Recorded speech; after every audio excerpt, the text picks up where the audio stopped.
বেশি মহব্বত করো। কিয়ামতের ময়দানে নবীজি বলেছেন এক গ্লাস পানি আলেমরে পান করাইছে এমন লোককেও আল্লাহ রাব্বুল আলামিন দেখে দেখে জান্নাতে মেহমান বানায়। আলেমদের সাথে সম্পর্ক রাখা দরকার আছে না নাই? আলহামদুলিল্লাহ এত আলেম। আমার স্টেজ ওঠার কথা ছিল মূলত 9টার পরেই, তো আমি তো কাছের মানুষ, আমি সাধারণত একটা মাহফিল করার চেষ্টা করি বেশি, যাতে করে ওই দৌড়াদৌড়ি বেশি না করা লাগে। তো সেই জন্য আমার গতকালকে বলতেছেন যে সর্বশেষ ওয়াজ করতে হবে আপনার, কারণ আপনি গাজীপুরের সন্তান, তা আপনি তো আগে গিয়ে কি করবেন? কত তো সত্যি আমার যাইতে লাগবে 20 মিনিট বাজার, তাহলে তো আগে গিয়ে আসলে কি করবো? তাহলে আমি বললাম ঠিক আছে, যখন দেন 11টা 12টা নাই, এমনি রাইতে সজাগই থাকে। তো যাই হোক, এই সমাজ সেবা বিশেষ করে এই গণকবরস্থানের উদ্যোগে ওনারা অনেক পরিশ্রম করতেছেন। এই কবরস্থানের উদ্যোগে যারা কাজ করতেছেন, মানুষের শেষ সময় যখন চলে আসে, অনেক সময় একসঙ্গে সবাইকে কবর দেয়, এটা সুন্দর সিস্টেম। একটা এলাকা আছে সুন্দর শান্তিপূর্ণ এলাকা, এটা বোঝা যায়, সত্যের জারিয়া সব পাওয়া যায়। এই দিনই কাজগুলো আপনারা, আমি চাই ওনারা এখন যারা সম্পৃক্ত আছেন, আপনার এলাকার প্রত্যেকটা ব্যক্তি সম্পৃক্ত হবে, কারণ মূর্তি তো হবে, কবরে যদি যেতে হবে। তো এতগুলো মানুষ একসাথে কবরে থাকবে, এখানে ভালো মানুষও তো কবরে থাকতে পারে, আবার দেখা গেছে আপনার গুনাহ থাকতে পারে, আল্লাহ বলেন তার সাথে আপনাকে মাফ করে দিতে পারে। সেই জন্য এই কবরস্থানের সাথে আপনারা লেগে থাকবেন, এই কবরস্থানে আপনারা জান এবং মাল দিয়া সহযোগিতা করবেন। আল্লাহ এই সংগঠন এবং গণকবরস্থানের উদ্দেশ্যে যারা দীর্ঘদিন যাবত জান এবং মাল দিয়ে কষ্ট করে যাচ্ছেন, এই সংগঠনকে কিয়ামতের ময়দানে একসাথে, এবং আজকে যারা এই মাহফিলে আসলেন, আমাদেরকে রাসূল করিম সাল্লাল্লাহু আলাইহি সাল্লামের হাতে হাউজে কাউসারের পানি পান করায় যেন জান্নাতুল ফেরদাউসের মেহমান বানায় দেন। আমিন। আজকের এই মাহফিলের উসিলায় এই গুরুস্থানে এবং অত্র এলাকায় যত কবরবাসী আছে, আল্লাহ রাব্বুল আলামিন যেন প্রত্যেকের গুনাহগুলি মাফ করে দিয়ে জান্নাতুল ফেরদাউস দান করে দেন। আমিন। আল্লাহ রাব্বুল আলামিন আজকের এই মাহফিলকে কাল কিয়ামতের ময়দানে আমাদের নাজাতের ফয়সালা করে দিন, আজকের মাহফিলকে নাজাতের উসিলা বানায় দেন। পড়েন আমিন। মাহফিলের যে কার্যক্রম, বিশেষ করে মৃত ব্যক্তি দাফন কাফন সম্পন্ন করা, গরিব ও অসুস্থ ব্যক্তিদের সাহায্য সহযোগিতা করা, এখানে কিন্তু শুধু মানে কবরস্থান নিয়ে না, গরিব অসহায় মানুষের সাহায্য করা, একজন ইতিম বা কেউ নাই সমাজে, তখন তারা এটা দেখতে পারবে। এরপরে দেখা যাচ্ছে একজন বিধবা, তার কেউ নাই, তখন যেন তাকে সহযোগিতা করতে পারে। একজন নব মুসলিম মাত্র মুসলমান হয়েছে, তার কেউ নাই, এতে যেন তারা শরীক হয়ে তাকে যেন সাহায্য করতে পারে। এরকম প্রত্যেকটা কাজ, এইগুলো কাজ আমি খুব আগে থেকেই করি, এবং এই কাজের সাথে সম্পৃক্ততা যেন প্রত্যেকেরই থাকে, কারণ বোঝা তো যায় না কোন কাজের মাধ্যমে আল্লাহ কিয়ামতের মধ্যে আমাকে মাফ করে দিবেন। এরপরে গণকবরস্থানের জন্য জয়টেক মৌজায় 24% জমি এই পর্যন্ত ক্রয় করা হয়েছে। বলেন আলহামদুলিল্লাহ। 24% জমি, প্রায় মোটামুটি 1 বিঘার কাছাকাছি, আর কি প্রায় 1 বিঘার কাছাকাছি সম্পত্তি অলরেডি হয়ে গেছে আলহামদুলিল্লাহ। এটা এই এলাকার বড় একটা অর্থনীতি এমনি হয় নাই, অনেক কষ্ট করতেছে। আমরা একটা মাহফিল প্রতি বছর করি, এই মাসের মনে হয় 26 তারিখে, হ্যাঁ 26 তারিখে দাওয়াত আছে, সেটা হইলো শেরপুরে। সেখানে গত বছর আমাকে বলল, হুজুর আপনি একটু বলেন এলাকার মানুষজন দান করে, তো করতে করতে প্রায় 6-7 লাখ টাকা উঠছে। তো আমরা সর্বশেষ বলছি, এখানে একজন সভাপতি আছে, অনেক সম্পত্তি পারে, কবরস্থান রাস্তাটা দরকার, উনি কোনোভাবেই দিতেছে না, উনি প্রায় ওই রকম কথা বলতে পারেন না, মৃত্যুর মুখোমুখি আর কি।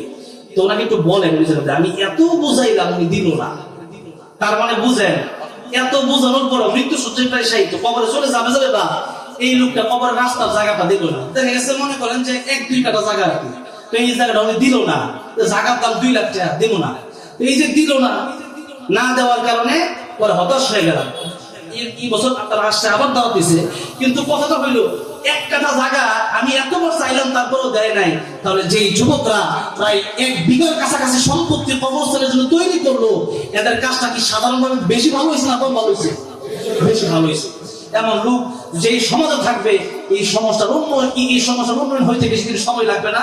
সর্বোপরি এই সংগঠনের জন্য আমি দোয়া করি, আল্লাহ রাব্বুল আলামিন যেন এই সংগঠনকে বাংলাদেশের শ্রেষ্ঠ সংগঠন হিসেবে কবুল মঞ্জুর করেন। বলেন আমিন। আপনারা এই সংগঠনের সাথে সম্পৃক্ত থাকবেন তো ইনশাআল্লাহ? ইনশাআল্লাহ আল্লাহ কবুল করেন।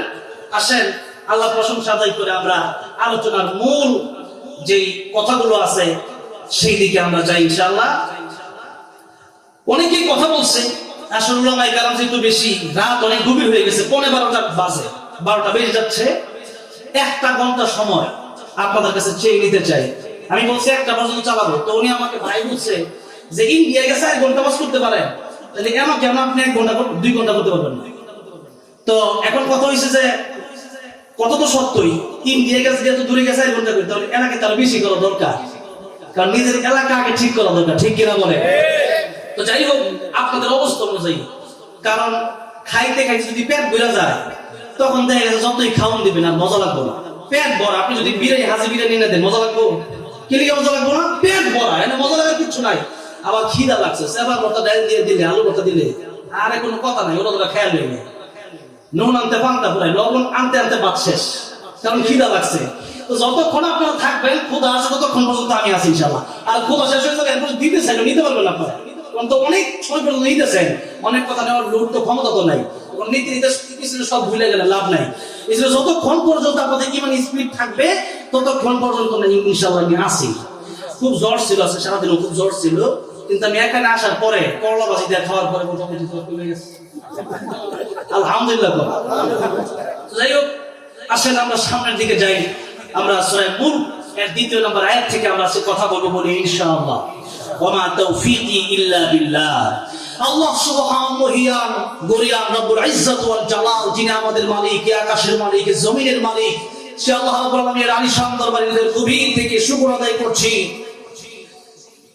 হৃদয় উজাড় করে প্রাণ খুলে সকলে একসরে সমস্বরে বলছি আলহামদুলিল্লাহ। জবান দিয়ে আল্লাহ নামটা একটু কষ্টই আর কি, কষ্ট কইলেও আল্লাহ নামটা বলার দরকার আছে না নাই? আরে বেলাল রাদিয়াল্লাহু আনহু যখন মাইয়া মারতো, তখন বেলাল রাদিয়াল্লাহু আনহু দেহের উপরে আগুনের আমলা দিয়ে রাখতো, আর বেলাল রাদিয়াল্লাহু আনহু শুধু আল্লাহু আহাদ বলতেন। আবু বকর সিদ্দিক রাদিয়াল্লাহু আনহু দেখলে তিনি খুব জোরে জোরে আল্লাহর নাম বলেন, তখন আবু বকর সিদ্দিক রাদিয়াল্লাহু আনহু বলেন, বেলাল তুমি আস্তে আস্তে বলতে পারো না? কারণ যে আল্লাহ জোরে বললে শুনে, সে আল্লাহ আস্তে বললো শুনে কি শোনে? শুনে। পৃথিবীর কেউ যেটা দেখে না ওইটা আমার আল্লাহ দেখে কি দেখে না? বেলাল তুমি আস্তে বলতে তো পারো, তুমি যত জোরে বলো ওই কাফের অন্তরে তত জোরে ধাক্কা লাগে আর তোমরা তত বেশি মারে। হযরত বেলাল দেখে যখন আর আমি যত জোরে জোরে আল্লাহর নাম বলি, আল্লাহর নাম যত জোরে জোরে বলি, আমার ইমানের স্পিড বেড়ে যায়। যত দুঃখ কষ্ট মাই আমার দেয়, সমস্ত দুঃখ কষ্ট নিমিশে আল্লাহর নাম জপে আমি ভুলে যাই। বেলাল রাদিয়াল্লাহু আনহু আসতে বললে পারি, 3 দিন আমার ঘটনা ঘটছে। বেলাল রাদিয়াল্লাহু আনহু প্রথম দিন বলছে যে আমি কালকে থেকে নাম আসতে বলবো। আবু বকর রাদিয়াল্লাহু আনহু আবার আসছে ওনাকে দেখতে, যখন দেখতে আসছে দেখে আবার জোরে বলে, তো তুমি আসতে বলতে পারো না? ঠিক আছে বলবো না। এরকম 3 দিন হওয়ার পরে ডাইরেক্ট এবার জবাব দিছে যে দেখেন আপনি তো প্রতিদিন আমারে বলেন, কিন্তু আমি আল্লাহর নাম আসতে বললে মজা লাগে, যত জোরে কই তত মজা লাগে। এই হলো ইমানদার, ইমান যেমন আল্লাহর নাম বলতে তার মজাও লাগবে তেমন। এই জন্য একটু জোরে সুরে বলা যাবে না আলহামদুলিল্লাহ? এবারে আওয়াজটা মোটামুটি ভালো হয়েছে, কারণ যত জোরে আল্লাহ বলবেন তত শয়তান দূরে চলে যাবে, ওয়াজের মজা তত বাড়বে। ভাইরা আমার, বাবাজিরা আমার, যেহেতু কবরস্থানের উদ্দেশ্য করে মাহফিল, সেই ক্ষেত্রে কবর নিয়েই হবে আজকে আলোচনা। আমাদের এই জায়গায় যেতেই হবে, কবরে আমাদের যেতেই হবে। পৃথিবীর যে কোনো ধর্ম আর জাতি, মুসলমান, হিন্দু, বৌদ্ধ, খ্রিস্টান যাই বলেন, আস্তিক বলেন, নাস্তিক বলেন, আল্লাহ মানেন না, কিন্তু মৃত্যু যে হবে এটা কিন্তু ঠিকই মানে, ঠিক কিনা বলেন? এই জন্য মৃত্যু এবং কবর সম্পর্কে আজকের আলোচনা হবে। এই জন্য কিছু নিয়ে বাড়িতে যাওয়ার দরকার আছে তো ইনশাআল্লাহ। আসেন আমরা সরাসরি আয়াতের দিকে যাই। তার আগে একটা কথা বলে রাখি, যেহেতু সূরা মুলক পড়ছি, সূরা মুলক 2-3 দিন আগে প্রথম আয়াত নিয়ে লম্বা চড়া তাফসীর করছিলাম এই গাজীপুরের রাজেন্দ্রপুরে। আজকে দ্বিতীয় বলবো। তো সূরা মুলক যারা প্রতিনিয়ত তেলাওয়াত করবে, রাসূল কারীম সাল্লাল্লাহু আলাইহি সাল্লাম বলেছেন কিয়ামতের ময়দানে সূরা মুলক তাদের জন্য আল্লাহর কাছে সুপারিশ করবে। শুধু সুপারিশ না, নবীজি বলেছেন জেরা করবে, মানে ঝগড়া করবে। কোরআন তো গায়রে মাখলুক, কোরআন তো মাখলুক না। মাখলুক আল্লাহর সাথে জেরা করতে পারে না, কিন্তু কোরআন তো আল্লাহর কালাম। আল্লাহর সাথে কোরআনের সম্পর্ক তাহলে ডাইরেক্ট আল্লাহ কালাম। তো সেই জন্য কোরআন কিয়ামতের বলবে আল্লাহ, বিশেষ করে সূরা মুলক যারা প্রতি রাতে এশার নামাজ পড়ে তেলাওয়াত করবে, সূরা মুলক তেলাওয়াত করে যারা ঘুমাবে, নবীজি বলছেন কিয়ামতের ময়দানে সূরা মুলক আল্লাহ দরবারে বলবে আল্লাহ তার গুনাহ অনেক বেশি থাকতে পারে, কিন্তু তার জান্নাতে না দেওয়া পর্যন্ত আমি শান্ত হব না, তোমার সাথে আমার ঝগড়া শেষ হবে না। জোরে বলেন সুবহানাল্লাহ। বলেন তো কোরআনের সুপারিশ আল্লাহ গ্রহণ করবেন কি করবে না? করবেন। সেজন্য সূরা মুলক এটা হলো প্রথম আজকের শিক্ষা। সূরা মুলক প্রতিদিন আমরা তেলাওয়াত করব, বলি ইনশাআল্লাহ। এবার আসেন আমার আলোচ্য আয়াতের দিকে যাই, দ্বিতীয় নম্বর আয়াত। আল্লাহ রাব্বুল আলামিন বলেন আল্লাযী খালাকাল মাউতা ওয়াল হায়াতা লিয়াবলুয়াকুম আইয়ুকুম আহসানু আমালা ওয়া হুয়াল আজিজুল গফুর।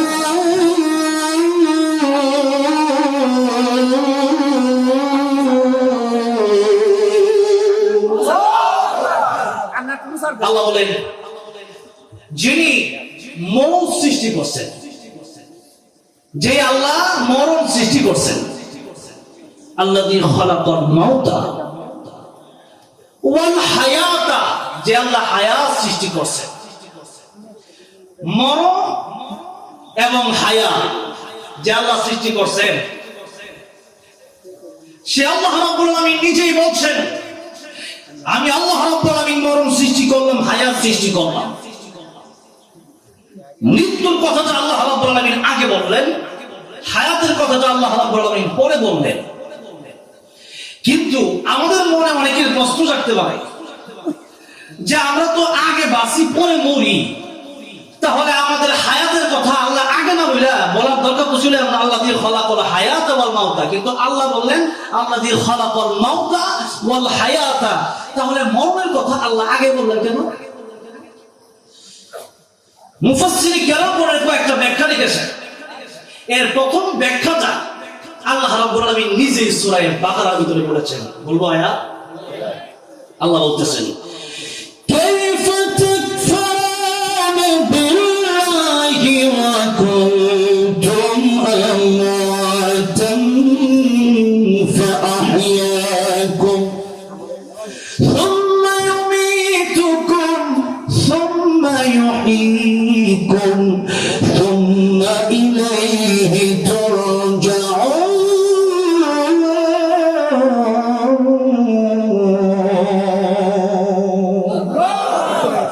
الله رب العالمين بولن كيف تكفرون بالله।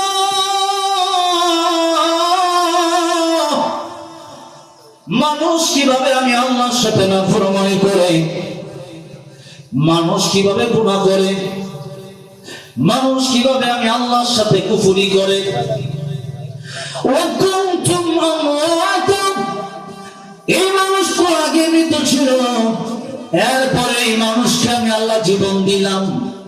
ফাআহইয়াকুম, আল্লাহ কোরআন শরীফের আয়াতে কি বলছেন লক্ষ্য করেন। আল্লাহ বলতেছেন কাইফা, কিভাবে, তাকফুরুনা বিল্লাহ, মানুষ কিভাবে আল্লাহর সাথে নাফরমানি করে। ও কুনতুম আমওয়াতা, এই মানুষ তো মৃত ছিল।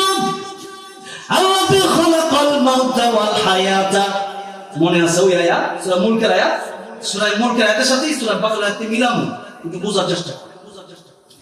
আল্লাহ রাব্বুল আলামিন বলেন আল্লাযী খালাকাল মাউতা ওয়াল হায়াতা, আবার আল্লাহ রাব্বুল আলামিন বলেন কুনতুম আমওয়াতান ফাআহইয়াকুম।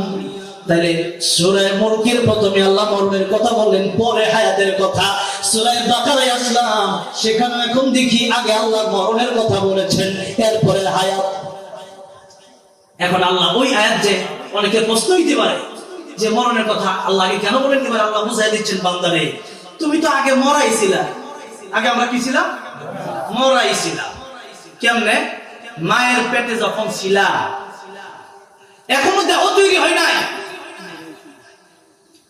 জমাট রক্ত, এরপরে দুষ্ট হাড্ডি, এরপরে মানুষের আকৃতিতে আল্লাহ যখন বানালেন, এখনো রুহু আসে নাই। এই মুহূর্তে যদি আল্লাহ রুহু না দেয়, তাহলে অনেক মৃত বাচ্চাও এই পৃথিবীতে ভূমিষ্ঠ হয়, কি হয় না? মৃত বাচ্চা ভূমিষ্ঠ হয়েছে কেন? ওই যে আল্লাহ রুহু দেয় নাই। কি দেয় নাই? রুহুটা কি জিনিস? এটাও আল্লাহ নবীকে প্রশ্ন করা হয়েছে, আল্লাহ জবাব দেয়। প্রশ্ন করা হয়েছে আমাদের নবীকে,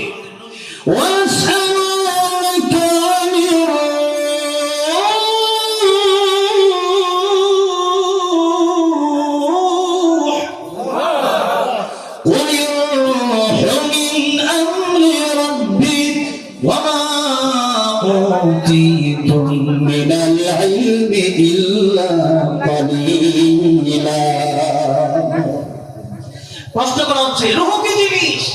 আল্লাহ বলছে রূহ হচ্ছে এমন একটা বিষয়, এই পৃথিবীর মানুষ, এরা পৃথিবীর মানুষেরা কোনোদিন রূহ দেখতে পারবে না। আল্লাহ বলেন কুলির রূহু মিন আমরি রাব্বি, রূহ হচ্ছে কেবল আল্লাহর হুকুম। আল্লাহ বলছে ভিতরে ঢুকছে, আল্লাহ যেদিন বলবেন সেদিন চলে যাবে। রূহ আটকে রাখার ক্ষমতা পৃথিবীর কোন বৈজ্ঞানিকের আছে নাকি? সেই জন্য আল্লাহ রাব্বুল আলামিন যদি রূহ দেয়, এই পৃথিবীর মানুষ জীবন্ত জন্ম নেয়।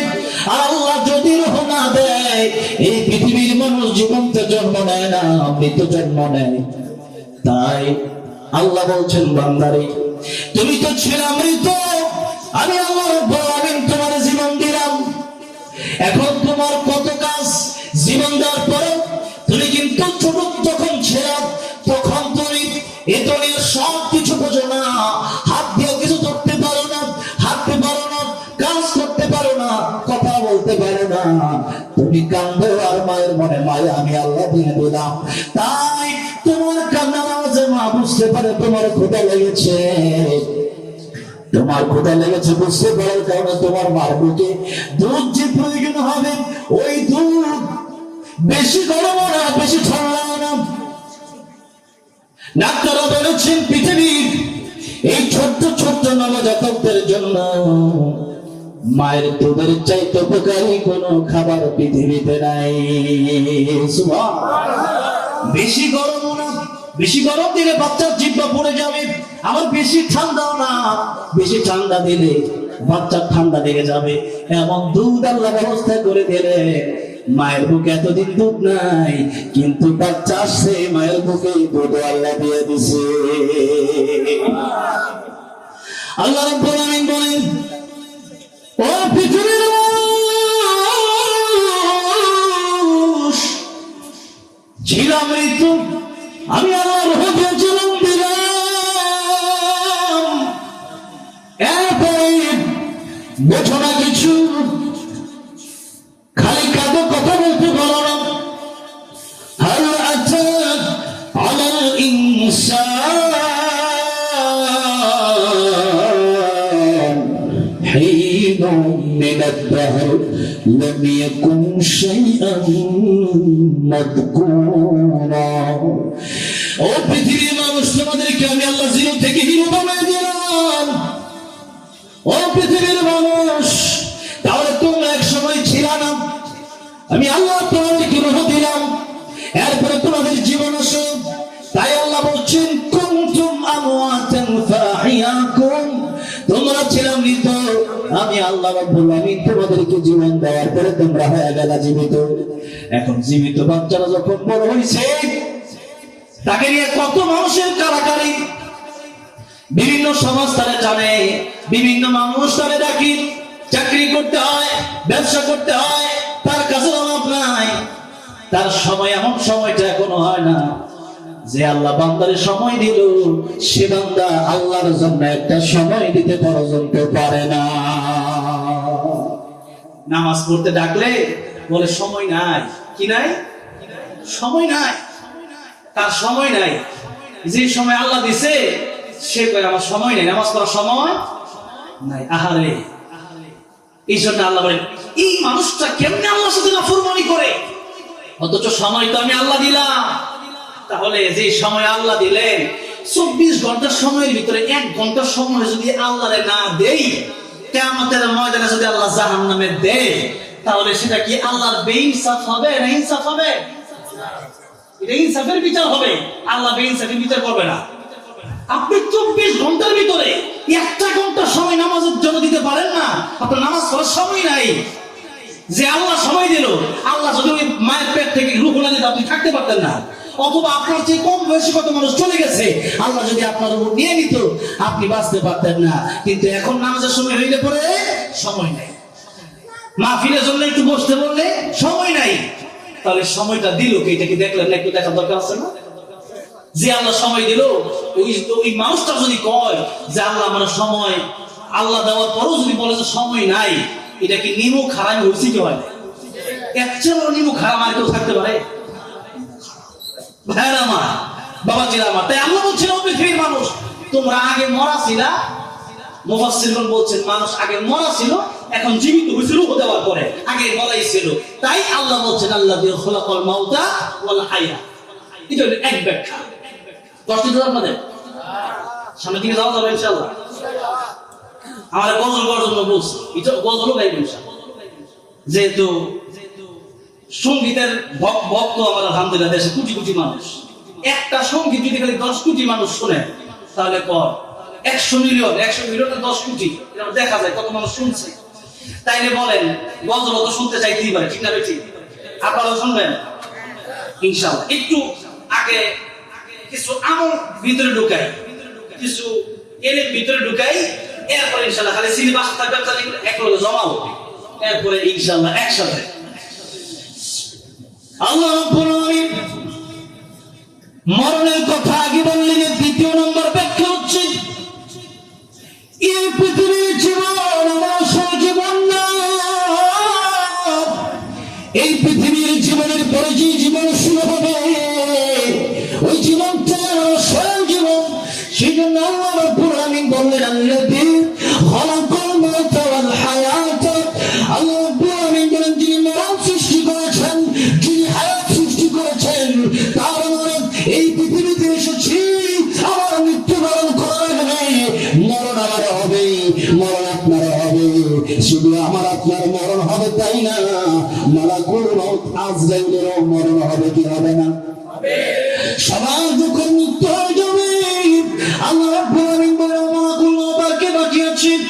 মালাকুল মউত থেকে বলবেন আল্লাহ রাব্বুল আলামিন সব শেষ, কেবলমাত্র আপনি আর আমি বাকি। আল্লাহ আগেই ঘোষণা দিয়েছেন সূরা রহমান, কুল্লু মান আলাইহা ফানি ওয়া ইয়াবকা ওয়াজহু রাব্বিকা যুল জালালি ওয়াল ইকরাম। এই পৃথিবীর সব ধ্বংস হয়ে যাবে, আকাশ জমিন গ্রহ নক্ষত্র মানব সব শেষ হয়ে যাবে। আল্লাহ রাব্বুল আলামিন বলেন কেবলমাত্র আমি আল্লাহ রাব্বুল আলামিন একাই বাকি থাকবো। ও মালাকুল মউত, তোর বেঁচে থাকার কোনো অধিকার নাই। মত ইয়া মালাকুল মউত, মরে যাও ও মালাকুল মউত। যেই মাত্র আল্লাহ বলবেন মালাকুল মউত তুই মরে যা, সাথে সাথে মালাকুল মউত আজরাইল আলাইহিস সালাম এত জোরে চিৎকার করবেন, তার কারণ দৃষ্টি চিৎকার শুনতো।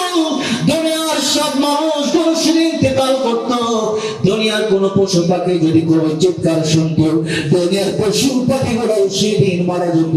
এত জোরে একটা চিৎকার মেরে মালাকুল মউত ইন্তেকাল করবেন, তার মরণ হয়ে যাবে। এবার বেঁচে আছে একজন, জুড়ে বলেন তিনি কি? কে জানি? তখন আল্লাহ বলবেন লিমানিল মুলকুল ইয়াওম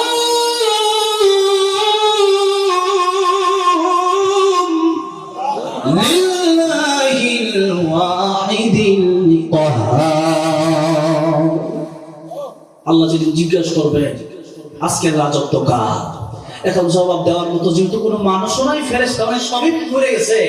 সেই জন্য আল্লাহ রাব্বুল আলামিন নিজে বলবেন আজকে আমি আল্লাহ রাব্বুল আলামিন ছাড়া, আর আমি আল্লাহ আজকে খুব শক্ত, খুব কঠিন। সেটা আল্লাহ পাহাড় হয়ে যাবে, কঠিন হয়ে যাবে। কঠিন থেকে কঠিন হয়ে যাবে, সেদিন আল্লাহ রাব্বুল আলামিন ছাড়া কেউ রাজত্বে টিকে থাকতে পারবে না। আল্লাহ রাব্বুল আলামিন নাম ধরে ধরে ডাক দিবেন, ও পৃথিবীর বড় বড় পাহাড় আজকে কোথায়? পৃথিবীর বড় বড় বৃক্ষ তোমরা আজকে কোথায়? ও পৃথিবীর জালেম বাচ্চারা তোমরা আজকে কোথায়? সেদিন কেউ জবাব দিতে পারবে না। তার মানে আল্লাহ রাব্বুল আলামিন ছাড়া সবারই মরতে হবে, মৃত্যু থেকে কেউ রেহাই পাবে না। এমনকি মরণ যে আছে, মরণ, এই মরণেরও একদিন মৃত্যু হবে, মরণের একদিন কি হবে? মৃত্যু হবে। কিয়ামতের ময়দানে উলসিরাতের ঘোড়া দুম্বার আকার ধারণ করায়া এরপরে আল্লাহ রাব্বুল আলামিন অর্ডার করবেন যে তাকে জবাই করে দাও। সেদিন মৃত্যু হবে। জান্নাতীদেরকে ডেকে বলা হবে, জান্নাতীরা চিরস্থায়ী হয় তোমরা জান্নাতে বসবাস করো, আর কোনদিন তোমাদের মরণ হবে না। জাহান্নামীদেরকেও ডেকে বলা হবে, ও জাহান্নামীরা তোমরা জাহান্নামে থাকো, আর কোনদিন তোমাদের মরণ হবে না। সেজন্য মরণেরও মরণ হয়ে যাবে। একজন শুধু বাকি থাকবেন, তিনি আমার আল্লাহ। আল্লাহ ছাড়া কেউ বাকি থাকবে না। এই জন্য সেদিন থেকে এই যে জীবন শুরু হবে, ফারিকুন ফিল জান্নাতি ওয়া ফারিকুন ফিস সাঈর। কেউ জান্নাতে যাবে, কেউ জাহান্নামে যাবে, এটাই হবে শেষ ফয়সালা। এই পৃথিবীতে হাজার হাজার দল থাকতে পারে, হাজার হাজার সংগঠন থাকতে পারে, হাজার রকম চিন্তার মানুষ থাকতে পারে, কিন্তু কিয়ামতের ময়দানে হাজার রকম জায়গায় মানুষ যাবে না, বরং কেউ জান্নাতে যাবে, কেউ জাহান্নামে যাবে। আমরা যেতে চাই কোথায়? জান্নাতে যেতে চাই। ওই যে জান্নাতের অথবা জাহান্নামের চিরস্থায়ী জীবন শুরু হয়ে যাবে, আর কেউ মরবে না, আর কোনদিন মরণ হবে না। সেজন্য মরতে আমাকে হবে। আল্লাহ রাব্বুল আলামিন সেজন্য এই মরণের কথা আগে বলেছেন, কারণ এই জীবন জীবন নয়, আরো জীবন আছে। এই জীবন নিয়ে যাবে সেই জীবনের কাছে, সেটাই হলো আখিরাতের জীবন। সেটা কোন জীবন? আখিরাতের জীবন। হ্যাঁ না বাবাজিরা, বলে বলেন তো মরণ লাগবে কি লাগবে না? তুমি কি বলছেন না যে দুনিয়া মাজরাতুল আখিরা, দুনিয়া হচ্ছে বাজার করার জায়গা, এখানে বাজার করে জান্নাতে যাও। দুনিয়া হচ্ছে আখিরাতের জন্য ক্ষেত শুরু। যারা কৃষি কাজ করে দেখবেন 4 মাস 5 মাস সময় লাগায় ধান খেতে ধান লাগায়, অথবা ফলের চাষ করে, এরপরে ধান বিক্রি করে অথবা ফল ফলাদি এগুলো বিক্রি করে এরপরে আর 6 মাস বসে খায়। ঠিক তেমনি ভাবে এই দুনিয়ার আমাদের জন্য কর্মক্ষেত, কাজের জায়গা। এই দুনিয়া বাজার করার জায়গা, আখিরাতের জন্য এখানে বাজার করতে হবে। বাজার কিভাবে করবেন? নেকামল যত করবেন বাজার তত হবে। ঈমান আর নেকামল যা থাকবে আল্লাহ তারই জান্নাতের মালিক বানাবেন। কোন সুবহানাল্লাহ। তাহলে মরণটা আসলে আমাদের আগে, আর জীবনটা পরে। এটা হলো এক কথা। এটা কথা হচ্ছে মূল জীবন, যেই জীবনে শুরু আছে শেষ নাই, যেই জীবনে শুরু আছে শেষও আছে, এটাকে জীবন বলা হয় না। এটাই কি বলা হয় না? এটা অল্প সময়ের জন্য। কারণ আল্লামা জাকারিয়া রাহমাতুল্লাহি আলাইহি বলে যে এই পৃথিবীর মানুষ যখন জন্ম নেয় তখন ডান কানে আযান আর বাম কানে ইকামত দিয়ে দেওয়া হয়। তাহলে বলেন তো, নামাজের আগে যখন আযান দেওয়া হয়, ইকামত দেওয়া হয়, এরপরে ইমাম সাহেব কি আল্লাহু আকবার বলতে বেশিক্ষণ দেরি করে নাকি? ইমাম সাহেব কয় যে তো চাটা খাইয়া পর আইতাছে, বলেন এটা কয় নাকি? আযান শেষ হয়ে গেছে, ইকামত শেষ হয়ে গেছে, সাথে সাথে আল্লাহু আকবার বলে ইমাম সাহেব দাঁড়ায় গেছে। আমার আপনার জন্মের সময় আযান শেষ হয়ে গেছে, ইকামত শেষ হয়ে গেছে, জানাজার নামাজের আর বেশিক্ষণ বাকি নাই। আল্লাহ যখন বলবে রূহ চলে আসো, রূহ যখন চলে যাবে, আযান শেষ, ইকামত শেষ, এখন বিষয়টা এমন না যে আমি আর বহুদিন বাঁচবো, এরপরে মরণ হবে, একটু বুচ্চা বুচ্চা সূর্য খেয়াল। বিষয়টা কি এমন? বিষয়টা কিন্তু এমন না। আল্লাহ নবী বিশ্ব নবী রাহমাতুল লিল আলামিন বলেন, ও আমার সাহাবীরা, তোমার জীবনের গ্যারান্টি কতক্ষণ দিতে পারো? কেউ বলে ইয়া রাসূলুল্লাহ, ইয়া হাবিবাল্লাহ, আসর থেকে মাগরিব পর্যন্ত বাঁচতে পারবো কিনা জানি না। কেউ বলে ইয়া রাসূলুল্লাহ, আজকে রাতে ঘুমাইলাম, উঠতে পারবো কিনা জানি না। ইয়া রাসূলুল্লাহ, আজকে দিন বেঁচে আছি, রাতে বাঁচবো কিনা জানি না। আমার নবী কও, সাহাবীরা, তোমাদের কাছে মনে করবো দশটা অনুমতি হয়তো নেবে না। অনুমতি যদি না নেয়, এত লম্বা গ্যারান্টি কেমনে দাও? আমি নবী, আমার কাছে মালাকুল মউত যদি আসে, মালাকুল মউত আসলে আমার কাছে আসলে অনুমতি নেওয়া লাগবে। আমি নবী নামাজের পরে ডান দিকে সালাম ফিরাইয়া বাম দিকে সালাম ফেরাবো, এই গ্যারান্টি আমি রাহমাতুল লিল আলামিন নবী দিতে পারবো না। নবী যদি মরণের জীবনের গ্যারান্টি দিতে না পারেন, তাহলে বলেন তো আমরা কি জীবনের গ্যারান্টি দিতে পারবো? আছেন কি এমন যে বলতে পারবেন যে আজকে রাতে আমি বেঁচে থাকবোই, তাতে কোনোভাবে আমার মরণ হবে না? এই কথা বলার মতো, এই গ্যারান্টি দেওয়ার মতো কেউ আছে? আছে? এই কেউ বলছেন আমার মরণ আসিবে কখন কেউ তো জানে না, আমার মরণ আসিবে কখন কেউ তো জানে না। ঠিক কিনা বলে? একসাথে বলেন না, আমার মরণ আসিবে কখন কেউ তো জানে না, আমার মরণ আসিবে কখন। আমি মরে গেলে আমায় তোমরা ভুলে যাও না, আমি মরে গেলে আমায় তোমরা ভুলে যাও না, আমার মরণ আসিবে কখন কেউ তো জানে না, আমার মরণ আসিবে কখন। এই দুনিয়া চিরজীবন থাকার জায়গা না, অন্ধকার কবর যে আমার আসল ঠিকানা। ঠিক না? এই দুনিয়া চিরজীবন থাকার জায়গা না, অন্ধকার কবর যে আমার আসল ঠিকানা। সবাই দেখি আমায় চলে যাবে, সঙ্গী হবে না, সবাই দেখি আমায় চলে যাবে, সঙ্গী হবে না, আমার মরণ আসিবে কখন কেউ তো জানে না, আমার মরণ আসিবে কখন। কবর মাঝে মা বাবাকে দেখা যাবে না, দেখব যাকে তিনি হলেন শাহে মদিনা। কবর মাঝে মা বাবাকে দেখা যাবে না, দেখব যাকে তিনি হলেন শাহে মদিনা। সেদিন আল্লাহ দিনে আর তো কেউ বন্ধু হবে না, সেদিন নবী দিনে আর তো কেউ বন্ধু হবে না, আমার মরণ আসিবে কখন কেউ তো জানে না, আমার মরণ আসিবে কখন। আমি মরে গেলে আমায় তোমরা ভুলে যাও না, আমি মরে গেলে আমায় তোমরা ভুলে যাও না, আমার মরণ আসিবে কখন কেউ তো জানে না, আমার মরণ আসিবে কখন। তাই আল্লাহ বলেন, ইন্নামা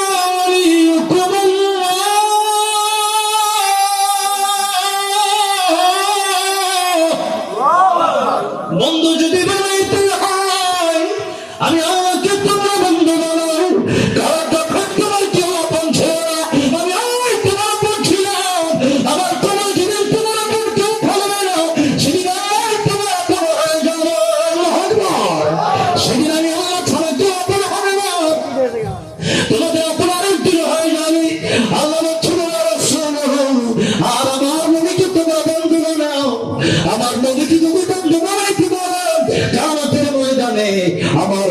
সুপারিশের কারণে তোমাদেরকে জান্নাতের মালিক আমি আল্লাহ রাব্বুল আলামিন বানায় দেব।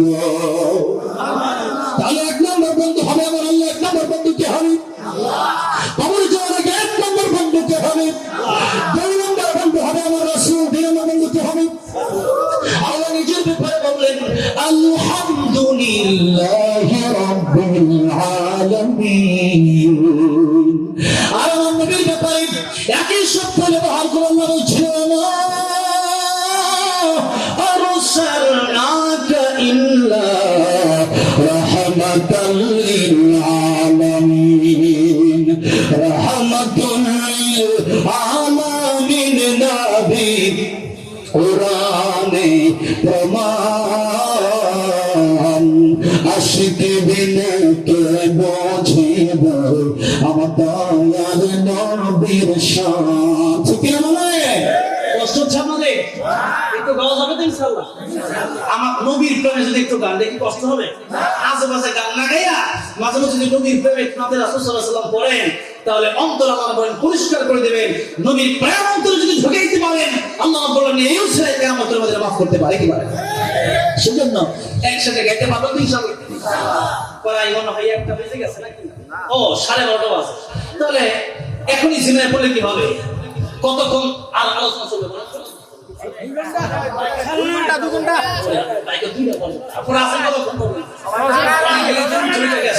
আর শরীর কবর জান্নাত থেকে মাহফিল হচ্ছে। অনেকের মা অনেকের বাবা বড়কালে চলে গেছে, কবরে চলে গেছে। তখন একদিন আসবে এই মাহফিলে আপনার ছেলে আসবে, আপনি থাকতে পারবেন না। আজকে যদি আপনার মা বাবাকে আপনি ফাঁকি দিয়ে চলে যান, কাল কিন্তু আপনার ছেলে এসে আপনাকে ফাঁকি দিয়ে চলে যাবে। সেই জন্য মা বাবার জন্য একটু দোয়া করে যাতে রাজি আছেন। কারা কিটা হাত তুলে দেখান তো।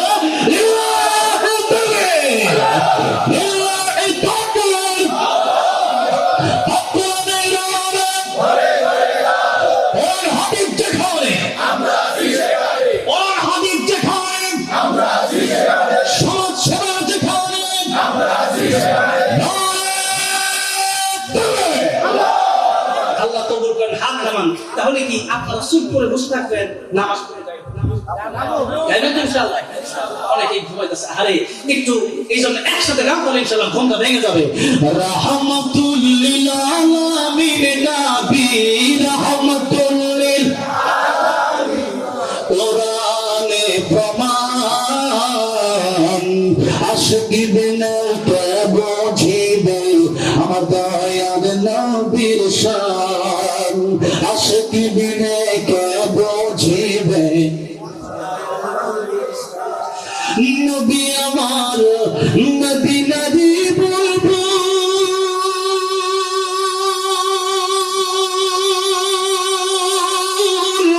আমার ভালোবেসে নামটি দিলেন মুহাম্মদ রাসূল। নবী আমার মদিনারি বলবো। আমার ভালোবেসে নামটি দিলেন হাবিবে রাসূল। ওই নবীকে ভুল বুঝিলে, ওই নবীকে থাকবে না ঈমান। আশিক বিনে কে বুঝিবে আমার দয়ার নবীর শান। বলেন না উম্মত বিনে কে বুঝিবে। রাহমাতুল লিল আলামিন নবী রাহমাতুল লিল আলামিন কোরআনে প্রমাণ।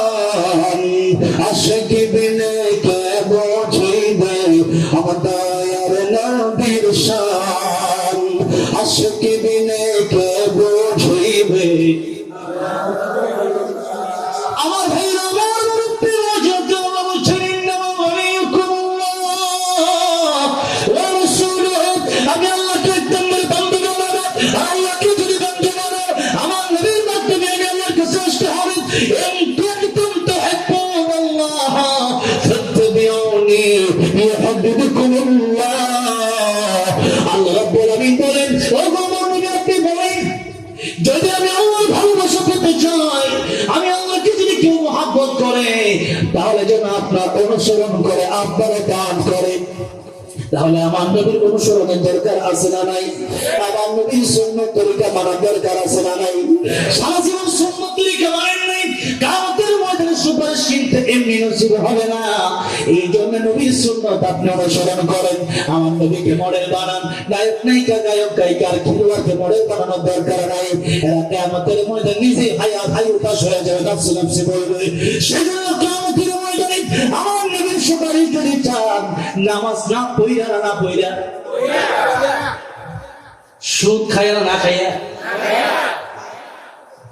সুদ ঘুষ ছেড়ে দিতে হবে। মিথ্যা বইলা না সত্য বইলা, কোরআন মেনে না কোরআন ছেড়ে। আমার ভাইরা, আমার বলেছিলাম নবী বলেন আমাকে যারা ভালোবাসবে তারা আমার সাথে জান্নাতে থাকবে। মান হাব্বা সুন্নতি ফাকাদ হাব্বানি ওয়া মান আহাব্বানি কানা মাই ফিল জান্নাহ। নবীজি বলতেছেন যারা আমার সুন্নতকে ভালোবাসবে, যারা সুন্নত আমার মানবে, এরা আমার সাথে থাকবে জান্নাতে। যেরকম সুবহানাল্লাহ। নবীর সাথে জান্নাতে থাকতে চান তো? তাহলে সুন্নত মানা দরকার আছে না নাই? আল্লাহ রাব্বুল আলামিন বলছেন, এক নম্বরে আমি আল্লাহকে বন্ধু বানাও, দুই নম্বরে আমার রাসূলকে বন্ধু বানাও। কারণ কিয়ামতের ময়দানে আমার নবীর উম্মতকে ছেড়ে আমার নবী জান্নাতে যাবেন না। সুবহানাল্লাহ। এমনকি মৃত্যুর সময় যখন চলে আসছে কাছে, আমার নবী চোখের পানি ছেড়ে কাঁদতেছে। জিবরাইল আমিন পাশে বসা, ইয়া রাসূলুল্লাহ, ইয়া হাবিবাল্লাহ, আপনি কাঁদেন কেন? আপনি কি আয়েশার জন্য কাঁদেন নাকি ফাতেমার জন্য কাঁদেন নাকি হাসান হুসাইনের জন্য কাঁদেন? আমার নবী দেখুন,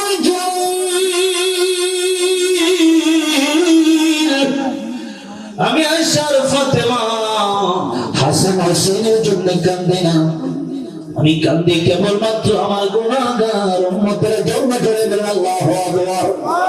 যে নবী আমার আপনারে বলার সময় বলে চলে, মেরাজের দিন থেকে আমার নবী যখন উম্মতকে বলে না, কিয়ামতের ময়দানে যে নবী উম্মত সারা পৃথিবীর মানুষগুলো এমনকি নবীরা পর্যন্ত যখন নাফসি নাফসি বলবে, আমার নবী তখন বলবেন ইয়া রাব্বি উম্মতি।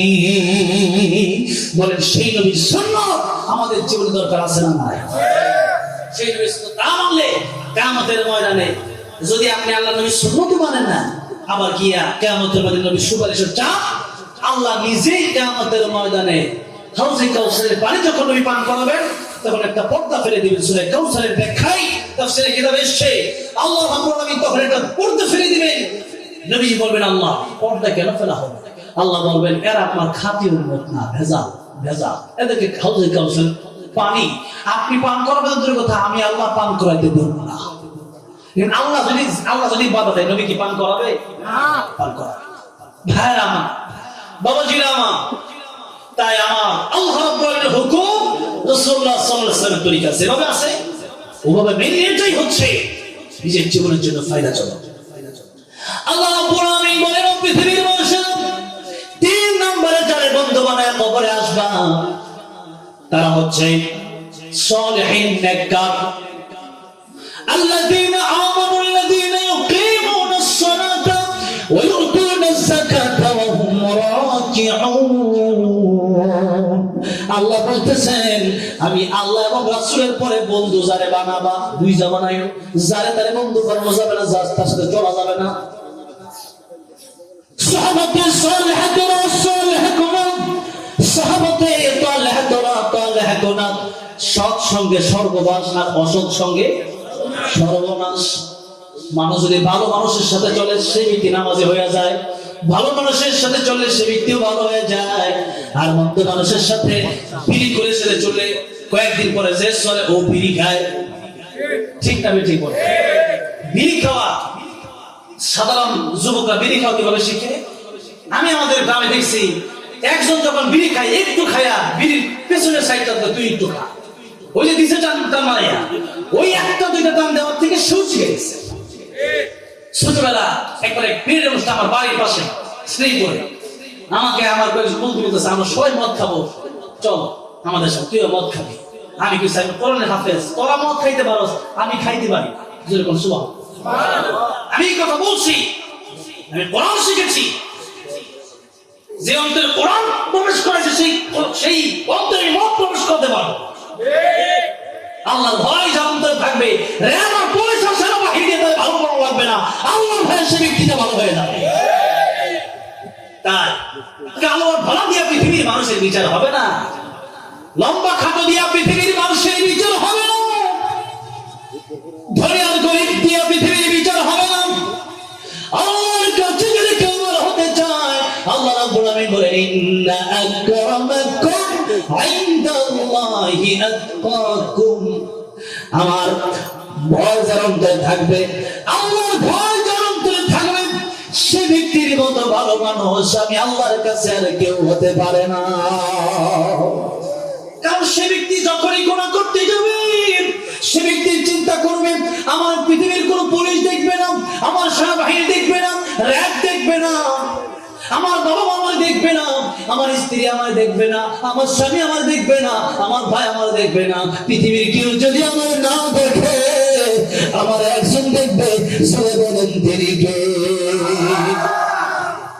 আল্লাহর ভয় যদি অন্তরে থাকে, সে ব্যক্তি গুনাহ করতে পারে না।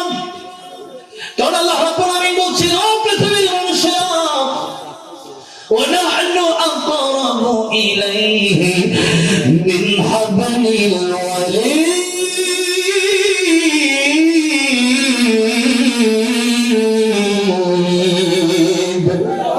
আল্লাহ বলছেন, বান্দারে তোর যে শারক আছে, সেই রোগ কাটলে তুই পরে মারা যাবি, তোর রক্তর যত কাছে আমি আল্লাহ তার চাইতে বেশি তোর কাছে।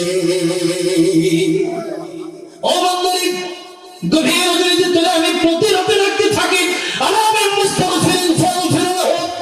ও বান্দারে, তোর গুনাহ হয়ে গেছে, আয় আমার কাছে ক্ষমা চা। পৃথিবীর সব মানুষগুলা ঘুমায় গেছে, বান্দারে পৃথিবীর মানুষ ঘুমায় গেল, আমি আল্লাহ রাব্বুল আলামিন তোর জন্য জেগে আছি। বান্দারে, তোর কখন কি লাগে পৃথিবীর মানুষগুলা তোর নাও দিতে পারে। কোন সময় সাগরের মাঝখানে, নদীর মাঝখানে, গভীর জঙ্গলের মাঝখানে তুই বিপদে পড়ে যেতে পারোস, সেই জন্য তোর মায়ার মহব্বতে লা তাখুযুহু সিনাতুন ওয়ালা নাওম। আমি আল্লাহ ঘুমাই না, তন্দ্রা আমার আসে না।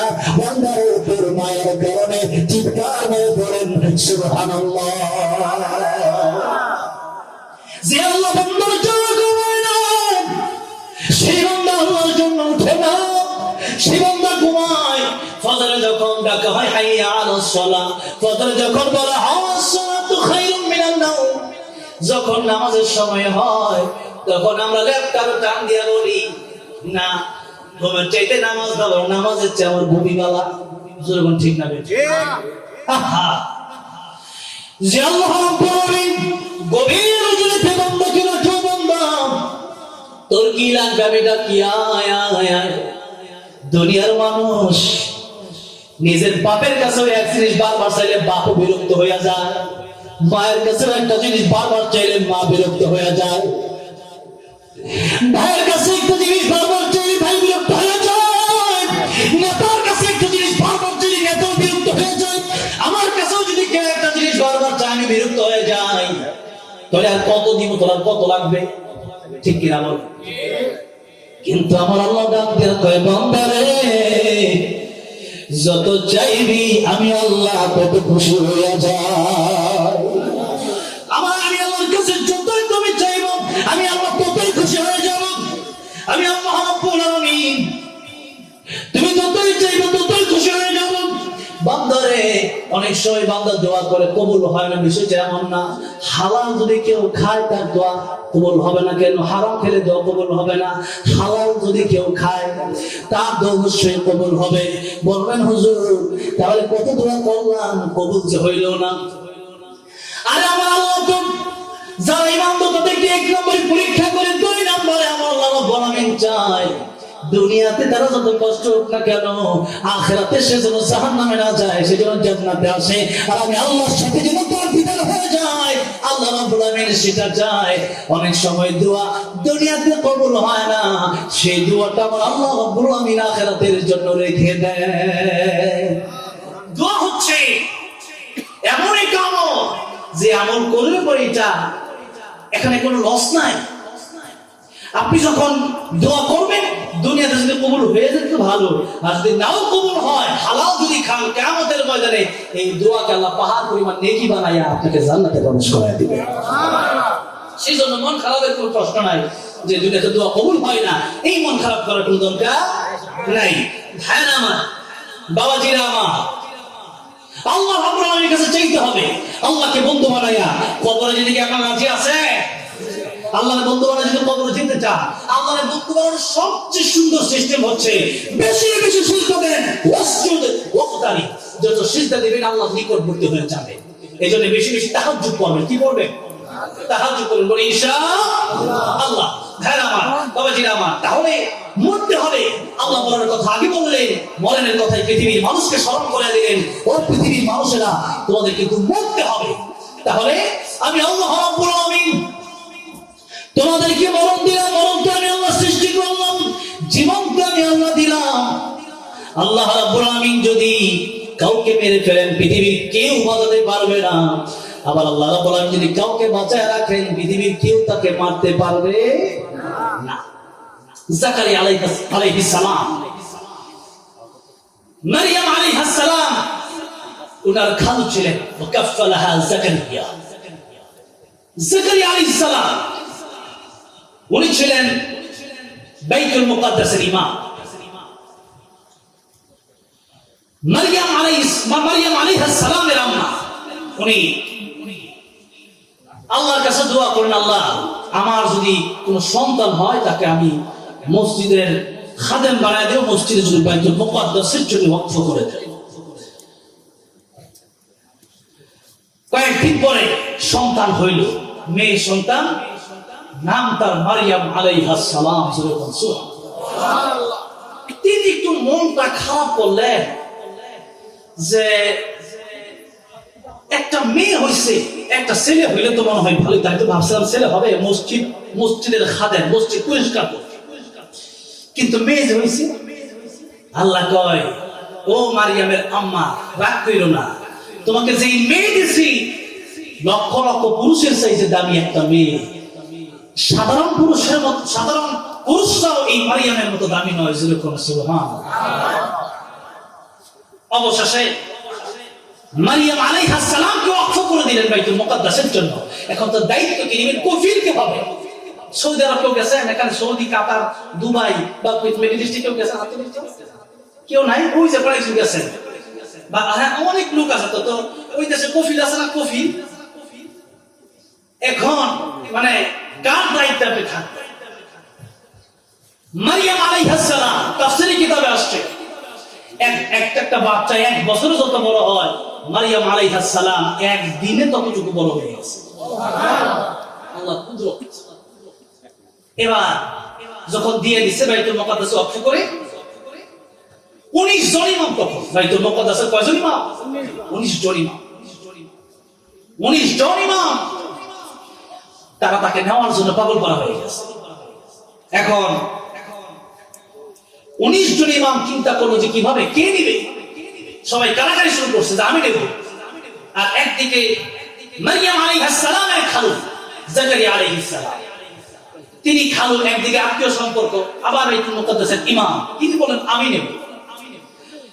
এখন বাকি মারা বলতেছেন যা আপনারা নেবেন, এটা বড় ভাগ্যবতী সন্তান, এই সন্তানকে আত্মীয় সম্পর্কে আপনি দায়িত্ব নেবেন, এটা হয় না, আমরা নিতে চাই। এরকম করতে করতে এক সময় সবাই বলল ঠিক আছে, লটারি হবে, আমরা সাগরে অথবা নদীতে আমরা সবাই কলম ফেলবো। এটা হচ্ছে লটারি সিস্টেম। তখন যারা কলম ফেলবো, যার কলমটা যেই দিকে স্রোত যাবে, পানি স্রোত যেদিকে যাবে, সেদিকে যদি কলম সবারটা চলে যায়, যারটা থাকবে, আমরা ভাববো আল্লাহ রাব্বুল আমিন তার দায়িত্বে মারইয়াম আলাইহিস সালামকে দিবেন। ছেড়ে দেওয়া হলো সবার কলম। এরপরে দেখা গেল যে 18 জনের কলম বেড়ে যাচ্ছে, একজনের কলম সেখানে স্থির, তিনি হলেন জাকারিয়া আলাইহিস সালাম। এখন বাকি 18 জন ইমাম এটা মানতে চায় না, এই লটারি কাজারি কেমন হয়ে গেছে, মানবো না, আবার দেব। এবার লটারিটা কেমন হবে? লটারিটা হবে কলম দাঁড়ায় থাকতে হবে। চিন্তা করেন কলম কি হইতে হবে? আরে কলম কি দাঁড়ায়, যে কলম এখানেই আছে, কলম কি দাঁড়ায় থাকবে? এটা উড়ে গেছে। ইমাম সাহেব বলতেছেন যার কলম দাঁড়ায় থাকবে সেই মারিয়াম আলাইহিস সালামের দায়িত্ব নেবে। এবার কলম আবার সবাই ছেড়ে দিলেন। এবার আল্লাহর কুদরতে জাকারিয়া আলাইহিস সালামের কলম দাঁড়ায় গেল। এবার আর কঠিন প্রশ্ন দিয়ে দিছে, এটাও মারিয়াম আর কঠিন করে দিছে। জাকারিয়া আলাইহিস সালামকে ডেকে বলা হলো আমরা সবাই আবার কলম চালু, এটাই শেষ। জাকারিয়া আলাইহিস সালাম বুঝতেছে যেটা তো আল্লাহর খেলা, আরে সব কলম চলে যায়, এক কলম থাকে নাকি সাধারণ ব্যাপার? সব কলম চলে যায়, এক কলম দাঁড়ায় থাকে সাধারণ ব্যাপার? আরো কঠিন শব্দ দিয়ে দেওয়া হলো, বলা হলো আত্মীয়তার সম্পর্ক থাকলে হবে না, দায়িত্ব কে নিলে আরো কঠিন লটারি হতে হবে। এটা সহজ ছিল, আসলে কি সহজ ছিল? কঠিন ছিল। এবার আরো কঠিন হয়ে গেল যে আমরা সবাই কলম ছেড়ে দেব, কলম সমাপ্ত স্রোতের একদিকে যাবে, যার কলম উল্টা দিকে যাবে সেই মারিয়াম আলাইহিস সালামের দায়িত্ব নেবে। এবার আরো কঠিন হয়েছে কিনা, স্রোতের উল্টা দিকে যাওয়া লাগবে কলমে। এই শব্দ যখন দিল আমার আল্লাহ রাব্বুল আমিন কলমকে উল্টা দিকে চলার ঘোষণা যখন দিলেন, কলম উল্টা চলতে শুরু করছে। সব কলম 18 কলম চলে একদিকে আর এক কলম চলে আরেক দিকে। সুবহানাল্লাহ, আল্লাহর কুদরত ছাড়া কি সম্ভব নাকি এটা? ওকে ঠিক আছে, আল্লাহ বলল কাফফালাহা জাকারিয়া, মারিয়াম আলাইহিস সালামের দায়িত্ব আল্লাহ রাব্বুল আলামিন জাকারিয়া আলাইহিস সালামকে দিলেন। অনেক লম্বা ঘটনা।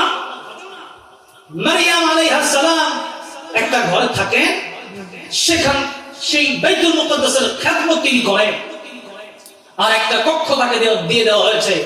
জাকারিয়া আলাইহিস সালাম খাবারের সময় যখন হয়ে যায় তখন মারিয়াম আলাইহিস সালামকে খাবার পৌঁছে দিয়ে আবার দরজাটা মেরে ওর চলে আসে। এভাবে দিন চলছে। মারিয়াম আলাইহিস সালাম বড় হয়ে গেল। জাকারিয়া আলাইহিস সালাম উনি তো এমনি মারিয়াম আলাইহিস সালামের খাবার, আবার তিনি বাইতুল মুকাদ্দাসের ইমাম, আবার অনেক বড় বড় লটারির মাধ্যমে মারিয়াম আলাইহিস সালামের দায়িত্ব পেয়েছেন। উনি যখন খাবার দিতে যান উনি তাকে দেখেন এমন এমন ফল যেটা মৌসুম সারা ফিলিস্তিনে পাওয়া যায় না, সেই ফল আর গড়গড়া ফল মারিয়াম আলাইহিস সালামের ঘরে। উনি দেখে তো অবাক হয়ে গেছে, এত ফল আসলো কোন জায়গা থেকে? আন্না লাকি হাদা, আসলো কোন জায়গা থেকে এত ফল? জিজ্ঞাসা করা হয়, মারিয়াম আলাইহিস সালাম উত্তর দেন মিন ইনদিল্লাহ, আমার আল্লাহ রাব্বুল আলামিনের পক্ষ থেকে এই ফলগুলো আসে, দুনিয়ায় পাওয়া যায় না, জান্নাতের ফল আমার আল্লাহ রাব্বুল আলামিন আমার জন্য পাঠিয়ে দিয়েছে।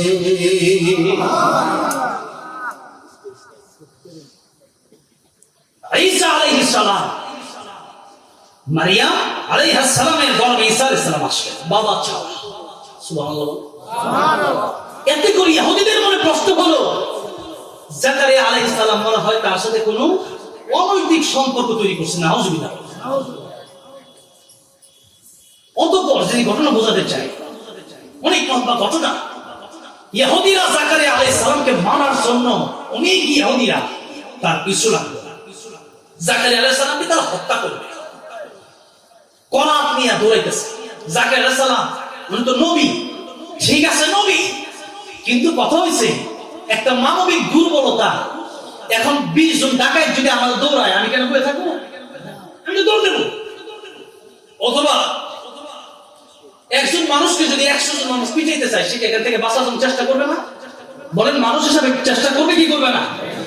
কিন্তু এরপরেও দেখেন নবীদের বিশ্বাস তো আরো কঠিন বিশ্বাস। সবচেয়ে কঠিন ইমান আমার নবী একদিন আবু বকরকে পাশে নিয়ে বসে আছেন উম্মে জামিল, যার জামাই হইল আবু লাহাব। যার জামাইয়ের নাম কি? আবু লাহাব। আবু লাহাবের স্ত্রীর নাম হচ্ছে উম্মে জামিল। কি নাম? উম্মে জামিল। একদিন দুই হাতে পাথর নিয়ে নবীরে মাফ করতেছে। কারে মারতো? নবীরে মাফ করতেছে। নবীজি যেই মাত্র দেখছেন সে আসতেছে, আবু বকর সিদ্দিক রাদিয়াল্লাহু আনহু বললেন, ইয়া রাসূলুল্লাহ, ইজ্জত শেষ। একটা মহিলা সে যদি আমাদেরকে পাথর দিয়ে মারে, তো ইজ্জতের ব্যাপার সেবা। আর পুরুষ তো মহিলা তো এমন এক জিনিস, মহিলা যা বলে দুনিয়ার মানুষ তাই বিশ্বাস করে না। পুরুষ যদি হাসাটা সত্য হয় তো বিশ্বাস করতে চায়। আর এখন একটা ট্রেন্ডিং বার হয়েছে। কি ট্রেন্ডিং? আল্লাহ, কোন হুজুর যদি বললে খারাপ আচরণ করে, আর সেই বউ যদি মিডিয়াতে আইসা কইতে পারে যে আমার জামাই কিন্তু আসলে সুবিধা না, ওইটাই বেশি বিশ্বাস করে। এখন এই যে হচ্ছে ট্রেন্ডিং। নারী নির্যাতনের যেমন বিচার আছে, পুরুষ নির্যাতনের বিচার করা দরকার। নারী নির্যাতনের বিচার দিচ্ছে, নারীরা যা করে তাই সত্য, আর পুরুষরা যা করে সত্যই না, কথা মনে কথাই না, দুইটা ফালায় না। সেই জন্য পুরুষ নির্যাতন করে। এখন অনেক মহিলা দেখছি এরা জামাইয়ের মারে, জামাইয়ের মানে জামাই স্বামী। নবী বললেন, আমি যদি আল্লাহ করে কাউকে সিজদা করতে বলতাম, আমি বলতাম, ও পৃথিবীর স্ত্রীরা, তোমরা তোমাদের স্বামীর পায়ে সিজদা করো। আল্লাহু আকবার। সেই নারীরা এখন ফেসবুকে আইসা ফেসবুক চালাতে দিবেন না স্ত্রীকে। এটাই তো সবসময় ভুল। টাচ মোবাইল দিয়ে দিছে, এরপরে ফেসবুক চালায়া আপনার বিরুদ্ধে কথা বলে। সেজন্য খুব সাবধানে টাচ মোবাইল, বাটন মোবাইল দিবেন, বাটন মোবাইলে আপনার সাথে কথা বলবে।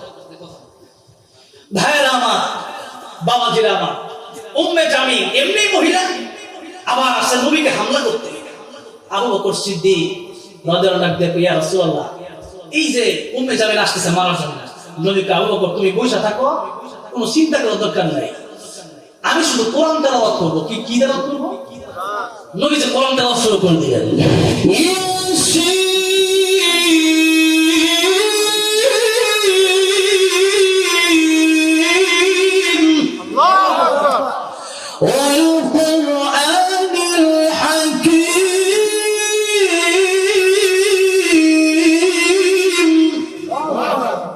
নবী যে কোরআন তেলাওয়াত করতেছে, আর উম্মে জামিল আবু বকর সিদ্দিক রাদিয়াল্লাহু আনহু দেখছে, আর নবীকে দেখতে পারে নাই। ডাক দিয়া, আবু বকর, তোমার বন্ধু মুহাম্মদ কই? প্রতিদিন তো তোমার সাথে দেখছি মুহাম্মদ বসে থাকে, আজকে কই? বলেন তো, নবীজি কি আবু বকরের পাশে আছে কি আছে না? আছে। হ্যাঁ, ঠিকই আছে, কিন্তু সে দেখা যায়। এবার কই, ইয়া রাসূলুল্লাহ, কি কয়? আবু বকর কয়, সে যেহেতু দেখে না, তাহলে আমি বলা দরকার আছে নবী এখানে আছে? বলা দরকার নাই। আবু বকর, তোমার বন্ধু মুহাম্মদ আজকে পাইছি না, থাকলে দেখাই দিতা, আরেকদিন খালি পাই, সেদিন দেখাবো মজাটা। এভাবে সে ধমক দিচ্ছে। আবু বকরকে বলতেছে যে মুহাম্মদ আজকে পাইলাম না। নবী কিন্তু আবু বকরের পাশেই বসা, কোরআন তেলাওয়াত করতেছে। আবু বকর রাদিয়াল্লাহু আনহু কইয়া, আমার নবী আমি দেখতেছি আমার পাশে বসা, নবীজির কোরআন তেলাওয়াত করতেছে, ওই কোরআন তো আমি শুনতেছি, ও তো কোরআন তেলাওয়াত শুনে নবীও দেখেও না, এটা আমার কুতুব ছয় কিছু না। আবু বকর কে, রাসূলুল্লাহ, সে কি আপনার দেখে নাই? চলে গেছে সে। এবার জিজ্ঞেস করছে, সে কি আপনার দেখে নাই?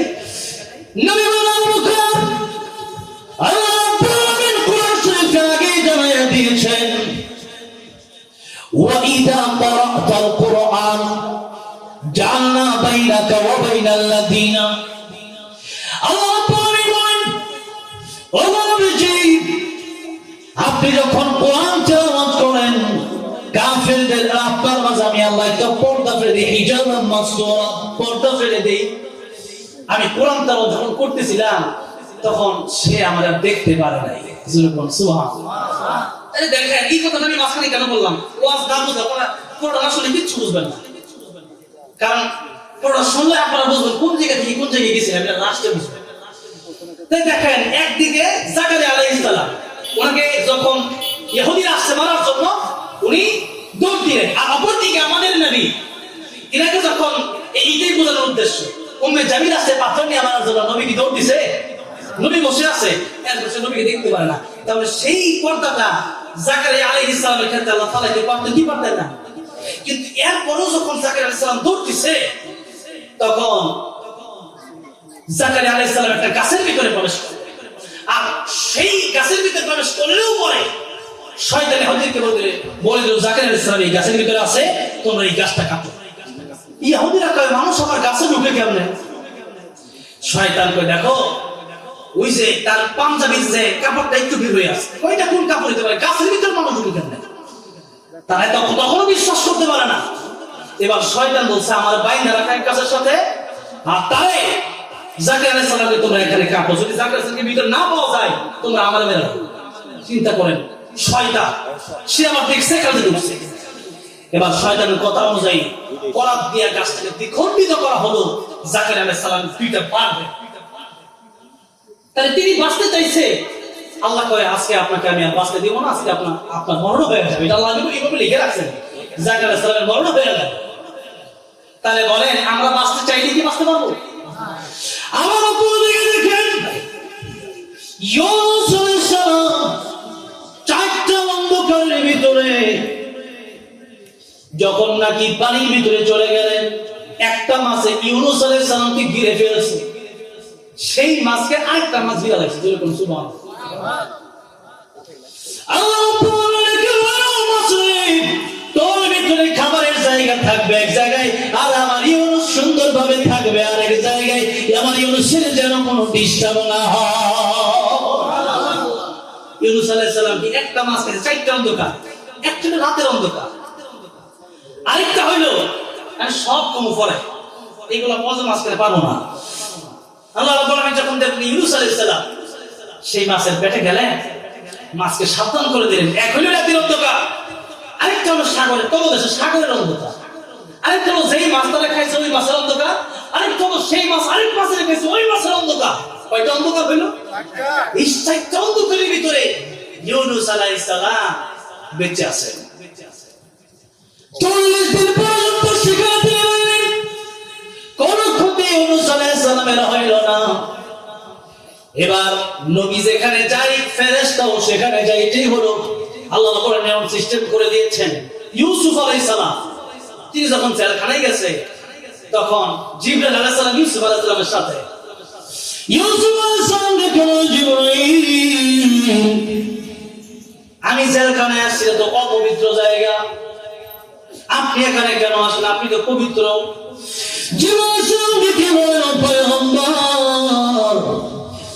জেলখানা অপবিত্র হইলেও আপনাকে যেহেতু জেলখানায় আনা হয়েছে, এই জেলখানার অপবিত্র না, এই জেলখানা পবিত্র হয়ে গেছে। তাহলে আপনি আসছেন, আপনাকে তো জুলুম করে নিয়ে আসা হয়েছে, অপবিত্র জায়গা হত্যা থেকে পিছে আপনার সাথে আমি আছি। তো যেখানে ইউনূস আলাইহিস সালাম সেখানে ফেরেশতা, ইউনূস আলাইহিস সালাম মাছের পেটে যখন চলে গেলেন, সাগর তলদেশে শুনতে পাচ্ছেন কিসের আওয়াজ যেন হয়, গুনগুন করে কে যেন আওয়াজ করে। এবার জিজ্ঞাসা করেন ফেরেশতা, সাগর তলদেশে গুনগুন করে কে আওয়াজ করে, কারা আওয়াজ করে? ফেরেশতা দেখি বলেন, ও পয়গম্বর, এই সাগরের তলদেশে যত প্রাণী আছে তারা আল্লাহ রাব্বুল আলামিনের জিকির করে। ইউনূস আলাইহিস সালাম বলতেছেন, এই প্রাণীগুলো যদি আল্লাহ নামের জিকির করে তারা শান্তি পায়। আমরা জিকির শুরু করে দিলাম, লা ইলাহা ইল্লা আনতা সুবহানাকা ইন্নী কুনতু মিনাল যালিমিন। আল্লাহ বলেন, মাছ গ্রহণ করে মাছই আমি আল্লাহর নাম যেহেতু নিয়ে নিছে, আমি আল্লাহর কাছে যেহেতু মুক্তি চেয়ে ফেলছে, ও মাছ তাড়াতাড়ি সাগরের পাড়ে গিয়ে বমি করো। যেই মাত্র মাছ বমি করছে, ইউনূস আলাইহিস সালাম আগের মতোই সুন্দরভাবে আবার বের হয়ে গেলেন, মাছের পেটের ভিতরে গেলেন, ওই মাছকে আরেক মাছ খাইছে, সাগরের তলদেশে গেলেন। আবার রাতের অন্ধকার, এই চারটা অন্ধকারের ভিতরে আপনারা কি মনে করেন একজন মানুষ বেঁচে থাকতে পারে? আমার আমার প্রাণে ইচ্ছা করেছেন ইউনূস আলাইহিস সালামকে বাঁচিয়ে রাখবেন, সেই জন্য ইউনূস আলাইহিস সালাম মাছের পেটের ভিতরে গেলেন। মাছের পেটের ভিতরে বেঁচে থাকা সম্ভব না, কিন্তু আমার আল্লাহ রাব্বুল আলামিন সেখানে বাঁচিয়ে দিলেন। তাহলে এবার বলেন, হায়াত এবং মউতের মালিক কে? তাহলে বুঝলাম আমরা দুইজন নবীর ঘটনা আমরা শুনলাম, এক নবী হলেন জাকারিয়া আলাইহিস সালাম, আরেক নবী হলেন ইউনূস আলাইহিস সালাম। আরেক নবীর সামনে যাব, হ্যাঁ, ইব্রাহিম আলাইহিস সালাম। আর আজকে আর ওই নবীর ঘটনা করবো না, কারণ দেরি হয়ে যাবো।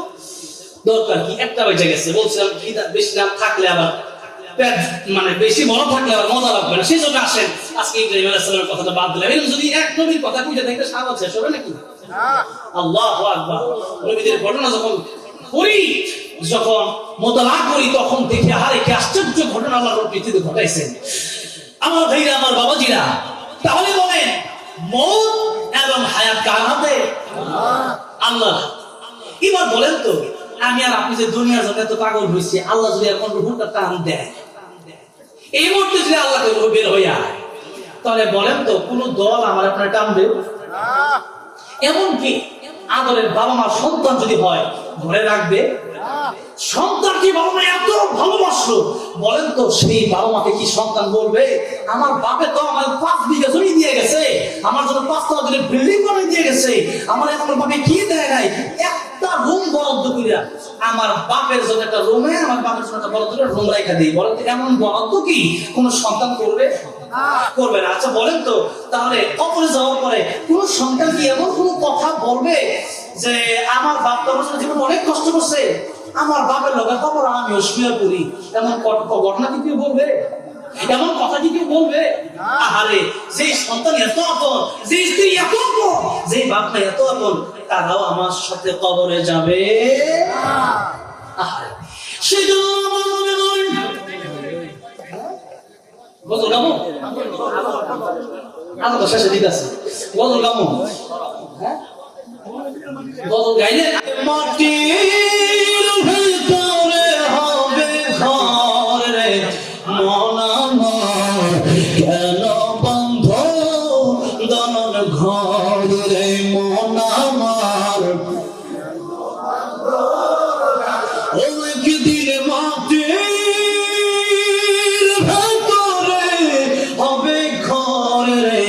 মন আমার, কেন বন্ধ দান ঘরে মন আমার,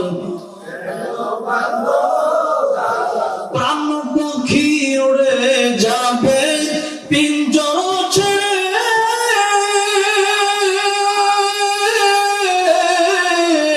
ধরা দেবে সবই রবে তুমি জল চলে, প্রাণ পাখি উড়ে যাবে পিঞ্জর ছেড়ে,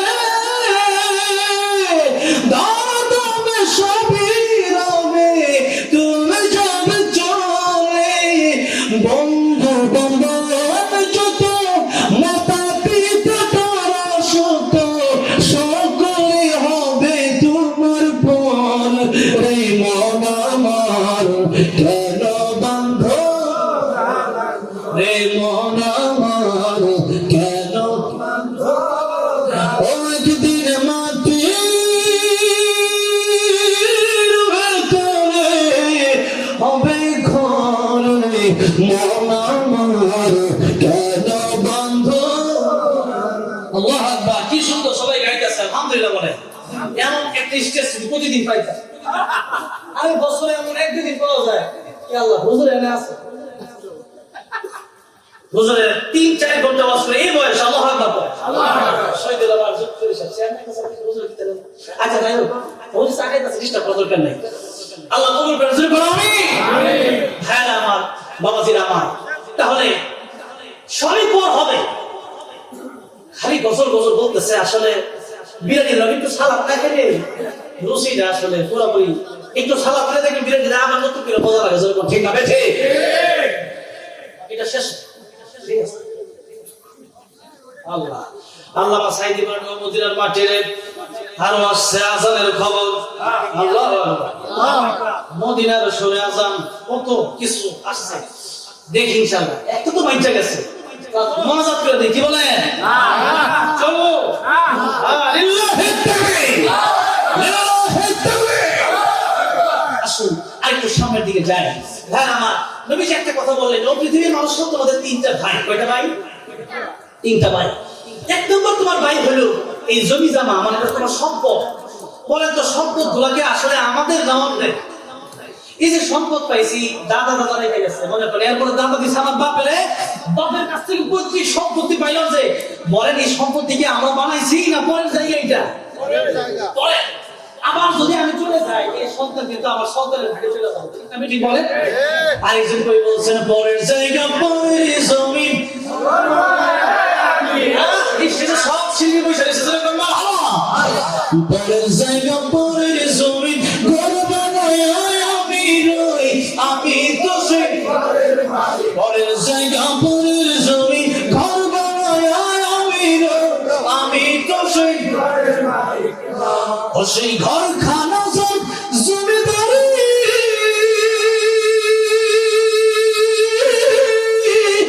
আমি পাই না তার গুজারি,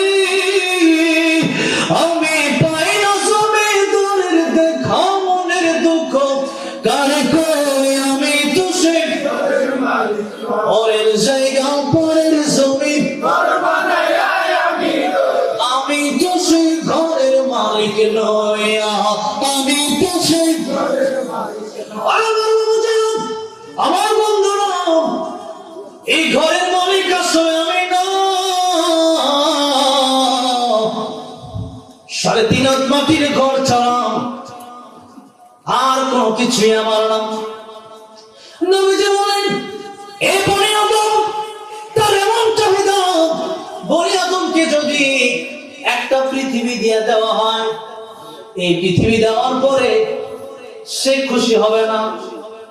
এক্সাম্পল যেমন ডোনাল্ড ট্রাম্প, সে আমেরিকা পায় শুধু খুশি না, তাহলে পুরো দুনিয়া লাগবে এমন মনে হয় মাঝে মাঝে তার কথা। যেমন নরেন্দ্র মোদী, উনি ইন্ডিয়া পায় খালি খুশি না, মাঝে মধ্যে মনে হয় যদি বাংলাদেশ ইন্ডিয়া মিলে তাহলে খুশি হয়। তাহলে কম তো এরা পৃথিবীরা পাইও খুশি। নবীজি বলেন এর যদি একটা মাঠ করতে শোনা দেওয়া হয়, একটা মাঠ করতে শোনা তো সে খুশি হয় না, আরেকটা মাঠ শোনা যদি হইতো, 1 বিঘা জমির মালিক হইছে, হ্যাঁ কয় আরেক বিঘা যদি ঢাকায় হইতো, রাজীব তো আছে ঢাকা যদি গুলশানে একটা মোটামুটি ভালো হইতো। আবার দেখবেন যাদের গুলশানে বাড়ি আছে, তুমি চিন্তা করে কানাডায় যদি একটা ফেরাইতারি বাড়ি আর কে ঠেকায় আমার সেরকম সেই তবে ঠিক এই লোভ শেষ হয়। আমার নবীকে বলে এরকম মান করতে শোনা কেন, তেমন পৃথিবীতে বনি আদম খুশি হবে না। তার মন ওই দিন ভরবে, তার পেট ওই দিন ভরবে যেদিন সে 3.5 হাত মাটির ঘরে যাবে। সেদিন বলবে আর কিছুদিন নাই, কই গাজীপুর, কই কোনাবাড়ি, কই পাঁচতলা, কই গাড়ি, কই বাড়ি, আহারে কিছুদিন নাই।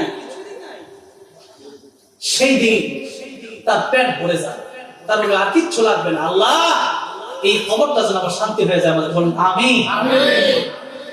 আল কবর রাউদাতুম মিন রিয়াদিল জান্নাহ আও হুফরাতুম মিন হুফারিন নার। নবীজি বলেন কবর কারোর জন্য জান্নাতের বাগান হবে, কবর কারোর জন্য জাহান্নামের গর্ত হয়ে যাবে। প্রশ্ন হবে মান রব্বুকা ওয়া মা দীনুকা ওয়া মান হাদা রাজুল আল্লাযী বুইসা ফীকুম। এই 3 প্রশ্ন জবাব দিতে পারলে কবর জান্নাতের বাগান। আল্লাহর পরিচয় যদি দিতে পারেন, রবের পরিচয় যদি দিতে পারেন, সেই জায়গায় যদি দ্বীন ইসলামের পরিচয় যদি দিতে পারেন, আমাদের তাই চিনবে যারা আমার নবীর পাগল ছিল, যারা আমার কি পাগল ছিল, নবীর পাগল ছিল, যারা নবীর দিদার যদি নসিব হয়ে যায়, সে ব্যক্তির জন্য জাহান্নাম হারাম হয়ে যায়। সেই নবীকে আল্লাহ যেন আমাদেরকে একবার হইল স্বপ্নে যুগে দিদার নসিব করে দেন, বলেন আমিন। আমার নবী বলেন মান যারা কবরি ওয়াজাবাত লাহু শাফাআতি, যে ব্যক্তি আমার কবর জিয়ারত করবে সে ব্যক্তির জন্য কিয়ামতের ময়দানে আমার সুপারিশ নসিব হয়ে যাবে। ইয়া রাসূলুল্লাহ ইয়া হাবিবাল্লাহ ইয়া রাসূলুল্লাহ যদি নবী গো আপনার দিদার পাই যদি নবী গো আপনার দিদার মরতে যন্ত্রণা থাকবে না আমার পাই যদি নবী গো আপনার দিদার মরতে যন্ত্রণা থাকবে না আমার দয়া জয় করিয়া দিয়েন গো দিদার দয়া জয় করিয়া দিয়েন গো দিদার ইয়া রাসূলুল্লাহ ইয়া রাসূলুল্লাহ মন করনা কি রাশিয়া সওয়াল করবেন বসায়া মন করনা কি রাশিয়া দিও গো নবীজি পর্দা উঠাইয়া দিও গো নবীজি পর্দা উঠাইয়া দেখিব তো আমার নয়ন ভরিয়া দেখিব তো আমার ইয়া রাসূলুল্লাহ ইয়া হাবিবাল্লাহ ইয়া রাসূলুল্লাহ ইয়া হাবিবাল্লাহ নবী মুহাম্মদ ইয়া রাসূলুল্লাহ ইয়া হাবিবাল্লাহ ইয়া রাসূলুল্লাহ ইয়া হাবিবাল্লাহ আমার ভাইরা আমার বাবাজিরা আমার নবী কে বলছেন পৃথিবীর মানুষ কবর যদি শোয়ানো হবে এই সম্পত্তি তোমার সাথে আসবে না বাড়ি গাড়ি তোমার সাথে আসবে না আমি নবী কিন্তু তোমার সাথে থাকবো সুবহানাল্লাহ বলে এই বাড়ি গাড়ি তোমার সাথে আসবে না তাহলে এক নম্বর ভাই হলো তোমার সম্পদ এবার নবী বলেন তোমার দুই নম্বর ভাই হলো তোমার আত্মীয় স্বজন দুই নম্বর ভাইয়ের নাম কি আত্মীয় স্বজন আরে দুনিয়ায় যত টাকা পয়সা ইনকাম করি স্ত্রীর জন্য পুরুষ বাঁচে অন্যের জন্য পুরুষ বাঁচে অন্যের জন্য এই পুরুষ নারীর জন্য ইনকাম করে মা বাবার জন্য ইনকাম করে সন্তানের জন্য ইনকাম করে দেখা গেছে এমন হয় বাবা তার সন্তানকে স্ত্রী সন্তানের স্ত্রীকে সন্তান তার মা বাবাকে দেখতে গিয়ে নিজেও 3 বেলা ভালো খাবার খেতে পারে না বাবা একটা কাপড় পরতে পারে না সন্তানের জন্য বাবা ভালো ভালো ঈদের কাপড় কিনতে গিয়া ঈদের সময় দেখা যায় বাবা ওই 3 বছর 4 বছর আগে জুতা নিয়া আর মা ওই 3-4 বছর আগের শাড়ি পরে পরে ঈদ করে এমন মা বাবার ঘটনা আছে না অন্যের জন্য বাঁচে আহারে নবী যে একদিন কবরের পাশে দিয়ে যাচ্ছেন আমার নবী তো কবরে আযাব দেখতেন কবরের আযাব তিনি দেখলেন যে একটা যুবকের কবরের আযাব হয় আমার নবী দোয়া করলেন আল্লাহ গো কবরের আযাব তুমি মাফ করে দাও আল্লাহ মাফ করে না নবী ইদুর রাহমাতুল আলামিন নবী নবীর দোয়াটা ডাইরেক্ট কবুল হয়ে যায় সেই নবীর দোয়া সেই নবীর দোয়া সে কবুল হয়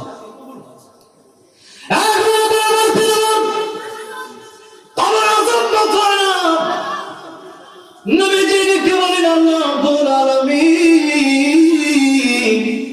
কবরের আযাব মাফ হয় না আমি নবী দোয়া করলে ডাইরেক্ট তুমি কবুল করো আজকে আল্লাহ তুমি কবুল করলা না কারণটা কি আমার আল্লাহ কয় জিবরাইল আমার নবীর কাছে যাও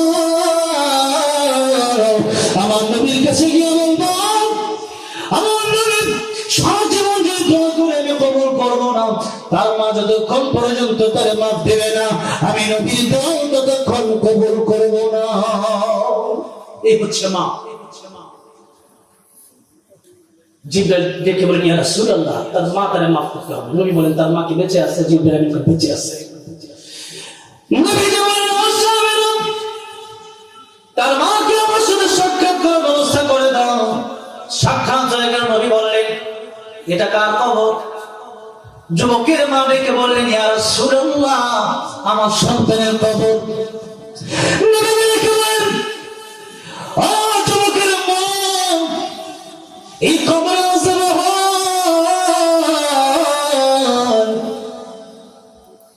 আমি নবী তো কবরের আযাব দেখি আপনি তো দেখেন না মহিলা এটা কি তোমার সন্তান আসলেই বলে হ্যাঁ আমার নবী তো রহমতের নবী আমার নবী সইতে পারেন না দেখতে বলেন যুবকের মারে তোমার এই সন্তান কি তোমার সাথে কোনো বিয়াদবি করেছে?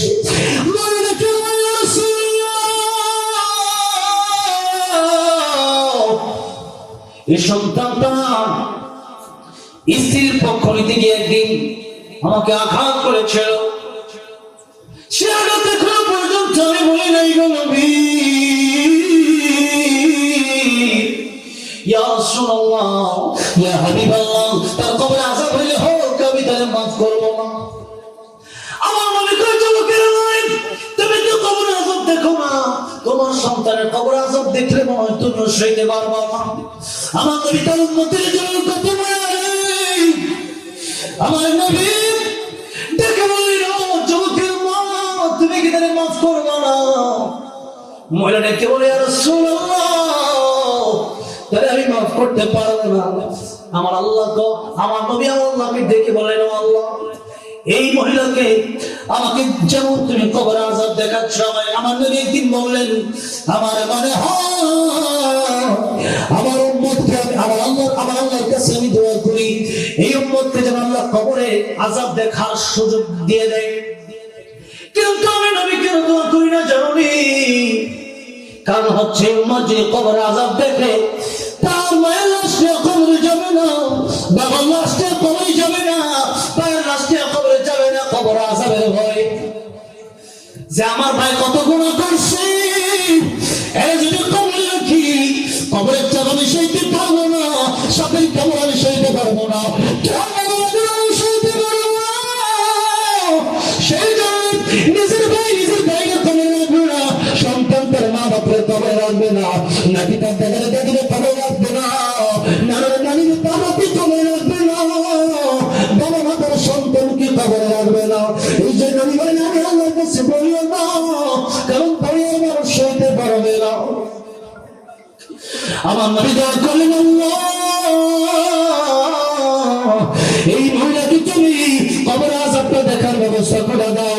আমার নবী দোয়া কবুল হয়ে গেল। এবার আমার আল্লাহ রাব্বুল আলামিন ডাক দিলেন, নবী আমার আপনার দোয়া কবুল হয়ে নিলাম। যেই মাত্র মহিলা দেখলো তার সন্তানের কবরে আযাব হয়, মহিলা চিৎকার মেরে বেহুশ হয়ে গেছে। আল্লাহু আকবার। যেই মাত্র বেহুশ হয়ে গেছে, গান ফেল পড়ে আমার ডাক দিলেন, রাসূলুল্লাহ, ইয়া হাবিবাল্লাহ, কবরে আযাব যে এত কঠিন আমি বুঝতে পারি নাই। ইয়া রাসূলুল্লাহ, ইয়া হাবিবাল্লাহ, আমার সন্তানের আযাব মৃত্যুকে বিকৃত সহ্য পারি নাই। আমি তোর মা যত কষ্ট হোক না কেন এটা আমি আর মনে রাখতে চাই না। ইয়া রাসূলুল্লাহ, আমি আপনার এই মুহূর্তে মাফ করে দিলাম। যে মুহূর্তে মা সন্তানকে মাফ করে দিয়েছে, সাথে সাথে যুবকের কবরের আযাব বন্ধ হয়ে গেছে। মায়ের চোখে ঝরে পানি, আল্লাহর রস কাইপা যায়, কান্দে না যেন মায়, বলে না মায়ের চোখে ঝরে পানি, আল্লাহর রস কাইপা যায়, কান্দে না যেন মায়, কান্দে না যেন। মায়ের মনে কত কষ্ট জানো না কি ভাই, এই জগতে মায়ের মতো আপন কেহ নাই। ঠিক আছে, মায়ের মনে কত কষ্ট জানো না কি ভাই, এই জগতে মায়ের মতো আপন কেহ নাই। সেই মায়ের কষ্ট কেহ, সেই মায়ের কষ্ট কেহ দিও নাই দুনিয়ায়, কান্দে না যেন মায়, কান্দে না যেন। মায়ের চোখে ঝরে পানি, আল্লাহর রস কাইপা যায়, কান্দে না যেন মায়, কান্দে না যেন। সেই জন্য মা বাবার সাথে যদি বেয়াদবি করে থাকেন, মা বাবার কাছে মাপ নিতে হবে। সেই মাপ আল্লাহ করবে না, সেই মাপ রাসূল করবে না। আমার ভাই আমার বাবা যারা মা বাবার সাথে যদি কেউ বেগুনি করে থাকেন মাপ চাইতে হবে মার বাবার কাছে রাজি আছেন না নাই আমার ভাই আমার বাবা যারা মা আর বাবার মর্যাদা কত বেশি একটু কি বলবেন 2 মিনিট মা আর বাবা আমার নবী বলেন মার বাবার থেকে যদি একদম টাকার কারণে একটা কবুল হজের সওয়াব আল্লাহ দিয়ে দিবে আচ্ছা এবার বলেন তো হজ করা কি সহজ না কঠিন? টাকা পয়সা দরকার আছে 8-10 লাখ টাকা লাগে তারপরে যাইতে হয় পাসপোর্ট করতে হয় ভিসা করতে হয় লং জার্নি করে বিমান দিয়ে যাইতে হয় এরপরে দেখা গেছে তোয়াফ করতে হয় সাই করতে হয় মিরাজ মুজদালিফা যেতে হয় আরাফা যেতে হয় কুরবানি করতে হয় অনেক কাজ এরপরে হজটা কবুল হচ্ছে কিনা তার জানা নাই আর আমার নবী কয় মায়ের দিকে একবার তাকাও কবুল হজের সওয়াব বাপের দিকে একবার তাকাও কবুল হজের সওয়াব আর ওয়াজ কি 2 ঘন্টা ওয়াজ লাগে না কি একটা ওয়াজ এক মিনিটে দিলে বাড়ি যায় এটা বেশি বল এই জন্য কবিও বলেছে একটি হজের সওয়াবে মিলে মাকে একবার দেখিলে মা কেন এত দামি জানে না সকলে মা কেন এত দামি বলেন না মা কেন এত দামি জানে না সকলে মা কেন জানে না সকলে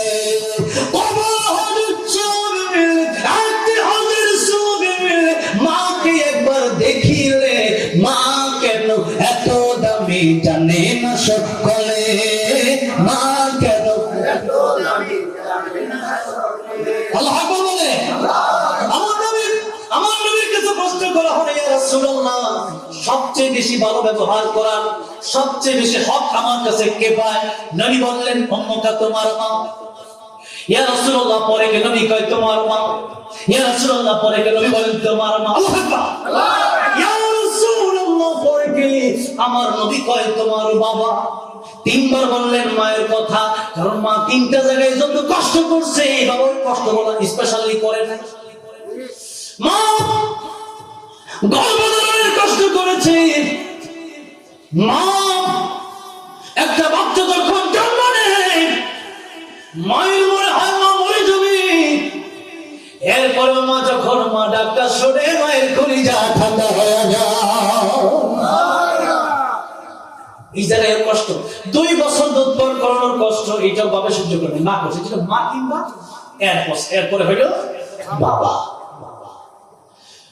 নারীর মর্যাদা এর মাধ্যমে আল্লাহ নবী বাড়ায় দিলেন ওই সময় নারীর মর্যাদা এমন ছিল আল্লাহ কোরআন শরীফে সূরা হালে বলেছেন তখন এই নারীরা যখন জন্ম নিত তখন এই কন্যা সন্তানগুলোকে মাটি পুঁতে তাদেরকে দাফন করা হতো কেউ আগুনে পড়তো তারা মুখ কালো করে ফেলত ওয়াইদা বুশরা আহাদুম বিল উনসা দাল্লা ওয়াজহুহু মুসওয়াদা ওয়া হুয়া কাযীম আল্লাহ বলছেন যখন তাদেরকে কন্যা সন্তানের শ্বশুর বল দেওয়া হইতো তখন তারা মুখ কালো করে রাখতো মরক্ষুণ্ণ হইতো যে আমার মেয়ে সন্তান হয়েছে এরকম একটা সমাজ ছিল আজকে নারীবাদীরা বলে নারীদেরকে ইসলাম ঢোকাইছে কেন কয় যে ছেলেদেরকে 2 ভাগ দিছে নারী 1 ভাগ পাইছে ঠকাইছে তাহলে আমি আপনাদেরকে জিজ্ঞাসা করতে চাই ও নারীবাদীরা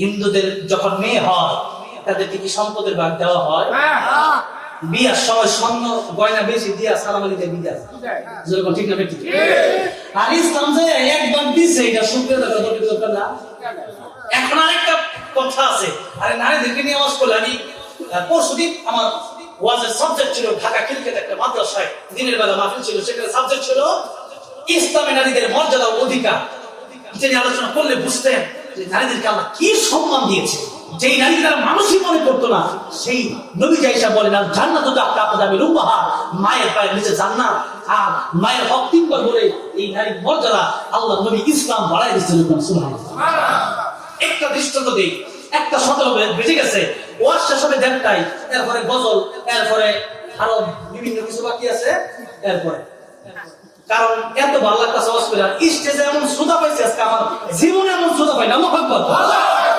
এমন সুদা স্টেজে প্রথম পাইছি এমন সুদা স্টেজ থাকলে কি এর একবার ওয়াজ করতাম ঠিক ওয়াজ করব সারা দিন ইনশাআল্লাহ কি কর ঠিক যদি আল্লাহ তৌফিক দেয় তো এখন আসেন হ্যাঁ বোতল তো গায়লানি মোটামুটি 10-12টা, আরো গাবো ইনশাআল্লাহ। এবার দেখেন নারীদের কথা আরেকদিন বলবো, এই সাথে এতটুকু মনে রাখেন, একজন সন্তান তার বাবার কাছ থেকে পাইলেও পরবর্তীতে দায়িত্ব অনেক। আর একজন নারী তার বাবার কাছ থেকেও পায়, তার ভাইয়ের কাছ থেকেও পায়, তার স্বামীর কাছ থেকেও পায়, তার সন্তানের কাছ থেকেও পায়। তাহলে নারীদেরকে ইসলাম 3 গুণ বেশি দিচ্ছে। আরেকটা এক্সাম্পল দিই, মনে করেন 2 জন সন্তান, একজন বাবা, এক সন্তানের বয়স 20 বছর, আরেকটা বয়স 8 বছর, দুইটার বাজারে পড়াইছে, ছোট দিছে 100 টাকা, আর বড় জন দিচ্ছে 1000 টাকা। বড়টারে কইছে এই 1000 টাকা দিলাম, মাছ আনবি, মুরগি আনবি, গরু আনবি, একটা গরু পুষতে গেলে 1000 লাগে, আল্লাহ আর 1000, 2000 দিলাম। এখন তারা 2000 দিল, আর ছোটরা 100 দিল। বড়টা বাজার করতে গিয়া 2000 তো লাগছে, নিজের পকেটে রিক্সা ভাড়া দিল, আর ছোটরা চকলেট, চিপস, আইসক্রিম কিনে দিচ্ছে। আর ওই যে ছোটরা 100 টাকা দিয়েছিল, ওটা পকেট হয়ে আছে, ওটা কোনো দরকার নেই, ওটা এমনি ফ্রি। এখন কেউ যদি কয় বাপে তো দেওয়া লাগে মহা খারাপ, তো কেন? বাপে তার 20 বছরের সন্তানকে 2000 টাকা দিয়ে বাজারে পাঠায়, আর এই 8 বছরের সন্তানটা 100 টাকা, এটা কেমন বাপ? কিন্তু সন্তানের হক দেয় না। বলেন তো এটা কি জ্ঞানী না মূর্খ? ওটা তো বোঝার দরকার। এরা যে 2000 টাকা দিচ্ছে তো অনেক কাজ, আর বিয়ের সময় সন্তান তুমি বিয়ে করতে যাবে, এই সন্তানের জন্ম দেওয়া লাগবে না? দেওয়া লাগবে না, কিন্তু দেওয়া লাগবে না, যৌতুক কিন্তু দেওয়া লাগবে না। আপনি যৌতুক চান, আর আপনার যদি দেয় তাহলে আর কি করা? হারাম তো হারাম। ভাই আমার বাবাজির আমার, তাহলে এবার আসেন, আর শ্বশুর যদি খুশি হয়ে যায় শ্বশুর না, শ্বশুর যদি খুশি হয়ে যায় তাহলে সমস্যা নাই। কিন্তু আপনি বলতে পারিবেন না যে আমাকে একটা মোটরসাইকেল না দিলে আমি কিন্তু বিবাহ করিব, বলতে পারেনি কথা? নামিয়ে দিবেন। আবার আল্লাহ কোরআন শরীফ বলেছেন, যেখানে এই দেন ঘরের কথা বলছে, সেখানে বলছে স্ত্রীও যদি খুশি হয়ে দেয় সেটাও তুমি খুশি মনে নিতে পারো। এর মানে এমন না যে 2 লাখ টাকা বান্ডিলের লাইট কে আপনি বললেন যে আমি একদিকে টাকা একদিকে, তুমি কাকে চাও? তোর স্ত্রী যদি কয় না আমি তোমার এসে, তাহলে এটা আবার জোর হয়ে যায়। স্ত্রী যদি কয় না আমার জামাইটা মোটামুটি টাকা পয়সা দরকার, অভাবে আছে, আমার তো 1.5 মণ তুমি দিছো 10 লাখ টাকা, আমি তোমার খুশি হয়ে 2 লাখ টাকা দিলাম, খাই নিদান সমস্যা। কিন্তু ভাইরা আমার যেমন জোর করে চাওয়া যাবে না। তাহলে সন্তানের অনেক কাজ। এরপরে ইসলাম বলে একটা সন্তান যখন বালেগ হয়ে যায় বাবার দায়িত্ব তার উপর থেকে শেষ। আরেকটা মেয়ে যদি হয়, এই মেয়ে যতদিন পর্যন্ত বিয়ে না হচ্ছে ততদিন পর্যন্ত বাবার দায়িত্ব। আর যদি বাবা কোনো কারণে মা জোর থাকে তাহলে ভাইয়ের দায়িত্ব। এরপরে স্বামীর কাছে গেল স্বামীর দায়িত্ব। এখন সন্তান হয়েছে সন্তানের দায়িত্ব। তার মানে তার কোনো কষ্টই নেই, আল্লাহ বলেন কারণে কারো মাধ্যমে তাকে চালাচ্ছেন। যে একবার পাইছে ওটা তো বোনাস। ঠিক না ঠিক? এই জন্য আর যাদের বোন আছে, যাদের মেয়ে সন্তান আছে, এদেরকে যে একবারটা দিতে বলছে ওইটাও যদি না দেন তাহলে আবার আপনি কেমন হবেন, আপনার জবাব লাগবে। ভাইরা মা, বাবাজিরা মা, আসো মা বাবার কথা বলছিলাম, নারীদের মর্যাদার কথা বললাম, অনেক আলোচনা। এবার আসেন সামনের দিকে যাই। নবীজি বলতেছেন তোমার এই যে মা বাবা এত আপন, তোমার স্ত্রী এত আপন, এই আপন না কিন্তু তোমার সাথে কবরে যাবে না।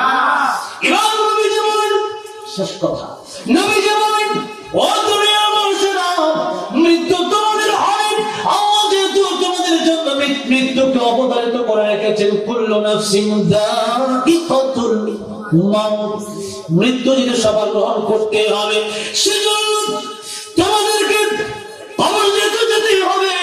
ওই কবরে তোমার একটা ভাই হয়ে তোমার সম্পদ, কবরে যাবেন এই সম্পদ নিয়ে কারাকারি শুরু হয়ে যাবে। কথা বোঝেন নাই? সম্পদ নিয়ে কারাকারি শুরু হয়ে যাবে। আমি এমনও দেখছি যে লাশের বাবা মারা গেছে, লাশের আঙুলের ছাপটা পর্যন্ত সে নেওয়া লাগে, পাগল হয়ে গেছে। বাবা মারা গেছে, আমার এলাকার ঘটনা, দাফন দেবো কি, কেনা জমি কেমন নিব সিস্টেম করে তাড়াতাড়ি ডালে গেলাম, পাগল হয়ে গেছে। কারো চোখে পানি নেই। আরে আপনার বাপ যখন সম্পত্তিটা কিনছিল নিজে না খাইয়া মিষ্টি খাইতে মন চাইছিল, সব ফলাই দিছে, কয় না খাইলাম না, কিসে ময়লা ফলাই দিছে। আপনার বাপ এত কষ্ট করে সম্পত্তি জোগাড় করছে, আর আপনি বাপের সম্পত্তিটা দাফন না দিয়া, আপনি কোরআন শরীফ না পড়াইয়া, বাপের জন্য নামাজ পড়া দোয়া না করিয়া আপনি বলতেছেন যে জমি জামানে পাগল হয়ে গেছে। আপনার বাবা যে কামাই করছে কষ্ট হয় না? দাফন করার সময় মনে হইলো না? মনে করেন কাল বাবার যে 5 কাঠা থাকবে, ওই 5 কাঠা কিনতে যান, আমাদের কয় টাকা লাগে? সারা জীবন কষ্ট করে 1 কাঠা জমি কিনতে গেলে এমন পছন্দ। আপনার কি মনে করেন? তাইলে আপনার এই যে জমি জামা কিনতে গেলে দেখা যায় 20 কোটি টাকা হিসাবে সব ভালো একটা জায়গা বেশ এই এলাকা জমি কিনে তো আগুন তাহলে এলাকা যদি মনে করেন কারো বাপ মারা যায় এতটুকু চিন্তা কথা কথা আমার বাপে খায় না খায় আমার ফিরে গেছে আমি আমার বাপের জন্য নামাজ পড়ে দোয়া করি কান্নাকাটি করি ছেলের সঙ্গে দোয়া করলে মেয়েরা দোয়া করলে আল্লাহ আমার দোয়া করো তো আমার বাপকে জান্নাতুল ফেরদৌস দিয়ে দেবে সুবহানাল্লাহ সেটা লাগলে মারামারি শুরু হয়ে যায় কখন জায়গা পাবে কেন এত মারামারি কেন আপনার বাবা যেমন চলে গেছে আপনারও যাওয়া তাই আমার নবী যে বলছেন সম্পদ তোমার সাথে যাবে না সম্পদ আরেকজন নিয়ে নিয়ে ওয়ারিস নিয়ে নিবে দামি জিনিস যদি থাকে যেমন আমার হাতে হইলো আইফোন 17 প্রো ম্যাক্স বুঝলেন তো মইরা গেলে এই মোবাইলটা নেওয়া লাগে কিন্তু কারাকারি লোক অভাব নাই আরে গড়ি একটা আছে এটা আগে খুললা লয়ে যাবো আরে এত দামি গড়ি লয়ে যাই গড়ি আবার মাঝে হাতে দেয় আমার এত দামি দামি গড়ি এখন চিন্তা করবো যে খালি খুললা খবর বেরোবে পরে জানা তো করবো এই হলো দুনিয়া আর যদি থাকে দামি নিয়ে নি আমার নবী বলেন এই সম্পদগুলো নিয়ে নিবে তো আমার নবী বলেন তোমার কবরে তোমার সন্তান তোমার স্ত্রী বা তোমার স্বামী বা তোমার বাবা মা তোমার সাথে কবরে আসবে না তোমার কবরে এই দুইজন ভাই আরেকটা ভাইয়ের নাম হলো নেকাম আরেকটা ভাইয়ের নাম কি আরেকটা ভাইয়ের নাম হলো নেকাম আরেকটা ভাইয়ের নাম হলো আল্লাহর হুকুম আরেকটা ভাইয়ের নাম হলো কোরআন আরেকটা ভাইয়ের নাম হলো আমার নবীর তরিকা আমার নবীর সুন্নাত আরেকটা ভাইয়ের নাম হলো কোরআন শরীফ আরেকটা ভাইয়ের নাম হলো নামাজ আরেকটা ভাইয়ের নাম হলো রোজা যত আমল আছে নেক আমল মানুষ মরে যাবে কিন্তু তার নেক আমলগুলো বেঁচে থাকবে ঠিক না ঠিক বলে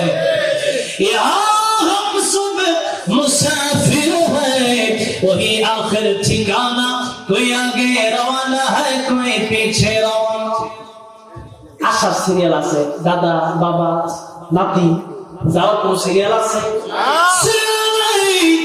এই কোন বাড়ি যদি আমি আসছি এত কাছে থাকার জন্য আসি নাই আবার চলে যেতে হবে আমার গন্তব্যে ঠিক তেমনি তুমি আসছি থাকার জন্য আসি নাই ইহা হাম সব মুসাফির হাই ওহি আখির ঠিকানা এটা আমার মুসাফিরের জায়গা এখানে মুসাফির হিসেবে আসছি মানে কি আমার ঘর বাড়ি আমার সব উড়াই লইছি নাকি এই জায়গায় কেন আসি নাই খালি কোন রকম একা কসম চলে গেছে কিছু লই কে লিগা যে এই কোন বাড়ি আমার থাকার জায়গা না আমি থাকি বুট বাজার আমি থাকি কই বুট বাজার তাহলে বুট বাজার থাকলে কোন বাড়ি আসলে আমি জানি যে একটু পরে আবার যাওয়া লাগবে তো এখন দুনিয়াটা হইলো এমন যে এখানে আসলে থাকার জন্য আসি নাই এখন আসলাম কোথায় ছিলাম কোথায় আর যাবো কোথায় এইটা আমাদের বুঝতে হবে বুঝে আমরা অশ্বাস করে দিব আমরা যদি জিজ্ঞেস করে আপনার বাড়ি কই কোন জায়গায় আসছেন আর কি জন্য আসছেন আমি শুধু জবাব না দিতে পারি আমি তো কই যাবেন আমি তো জানি না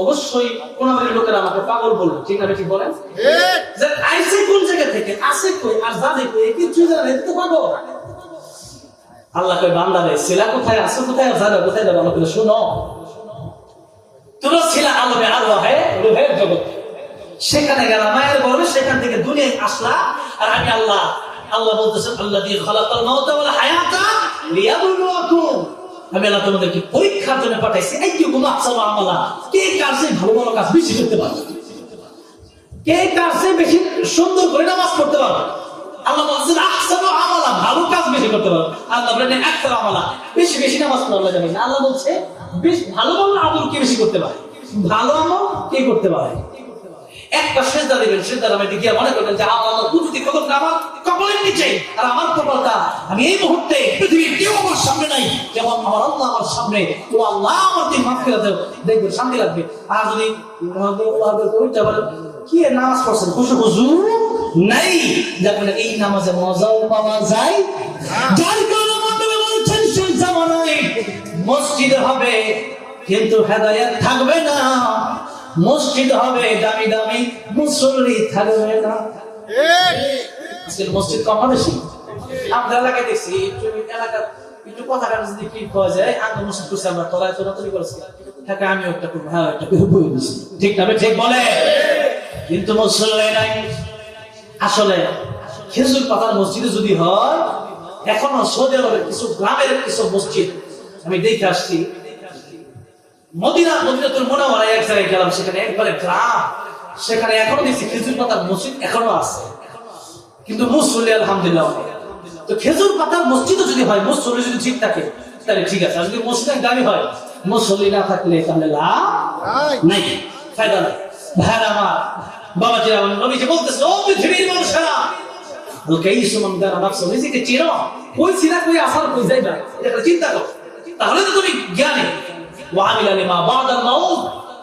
মৃত্যুর পরে কি হবে, ওই আমলটা দুনিয়ায় করো, তবেই তুমি বুদ্ধিমান, তবেই তুমি জ্ঞানী, তাহলেই তুমি সফল কাম হবা। যদি পরকালে চিন্তা করে নেক আমল করো, ফামান যুহজিহা আনিন নার ওয়া উদখিলাল জান্নাতা ফাকাদ ফাযা। জাহান্নাম থেকে যদি কেউ বাঁচে, জান্নাতে যদি কেউ যেতে পারে, এটাই তার আসল সফলতা। বাড়ি গাড়ি জমি জমা এগুলো কোনোটাই আসল সফলতা নয়। সেজন্য আমরা পরকালের জন্য এই মাহফিল থেকে ওয়াদা করতে পারবো না, আজকে থেকে নামাজগুলো ছাড়বো না ইনশাআল্লাহ। ইনশাআল্লাহ ভালো ভালো কাজের সাথে লেগে থাকবো বলি ইনশাআল্লাহ। মা বাবার খেদমত করবো বলি ইনশাআল্লাহ। ইনশাআল্লাহ সত্য কথা বলবো বলি ইনশাআল্লাহ। এই মাহফিলটা প্রতি বছর হোক, আপনারা চান কি চান না বলেন তো? এই কমিটি ফাইলে আমার মনটা খুব খুশি লাগতো, কষ্ট মন করে করতে পারতাম। আল্লাহ যে প্রত্যেকটা কমিটির এমন হাসি খুশি বানাই দিয়েছিল, আমি ইবাদত মনে ইবাদত খালি মানে নামাজ আর রোজা না, আল্লাহ তাআলা কুলুল ইন্নাস হুসনা, তোমরা যদি মানুষের সাথে হাসি মুখে কথা কও, এটাও ইবাদত, নফল ইবাদতের সওয়াব। সুবহানাল্লাহ। সেজন্য আমরা নেক আমলগুলো করব, বদ আমলগুলো আমরা ছাড়বো বলি ইনশাআল্লাহ। সূরা মুলক আমরা প্রতিরাতে তেলাওয়াত করব, কিয়ামতের ময়দানে নবীর সুপারিশের জন্য নবীর সুন্নাত আমরা আঁকড়ে ধরব বলি ইনশাআল্লাহ। আল্লাহ রাব্বুল আলামিন আমাদের আজকে এই কথাগুলো কবুল আর মঞ্জুর করেন, বলেন আমিন। ওয়া মা আলাইনা ইল্লাল বালাগ। Ad-Din TV, committed to the publishing Islam.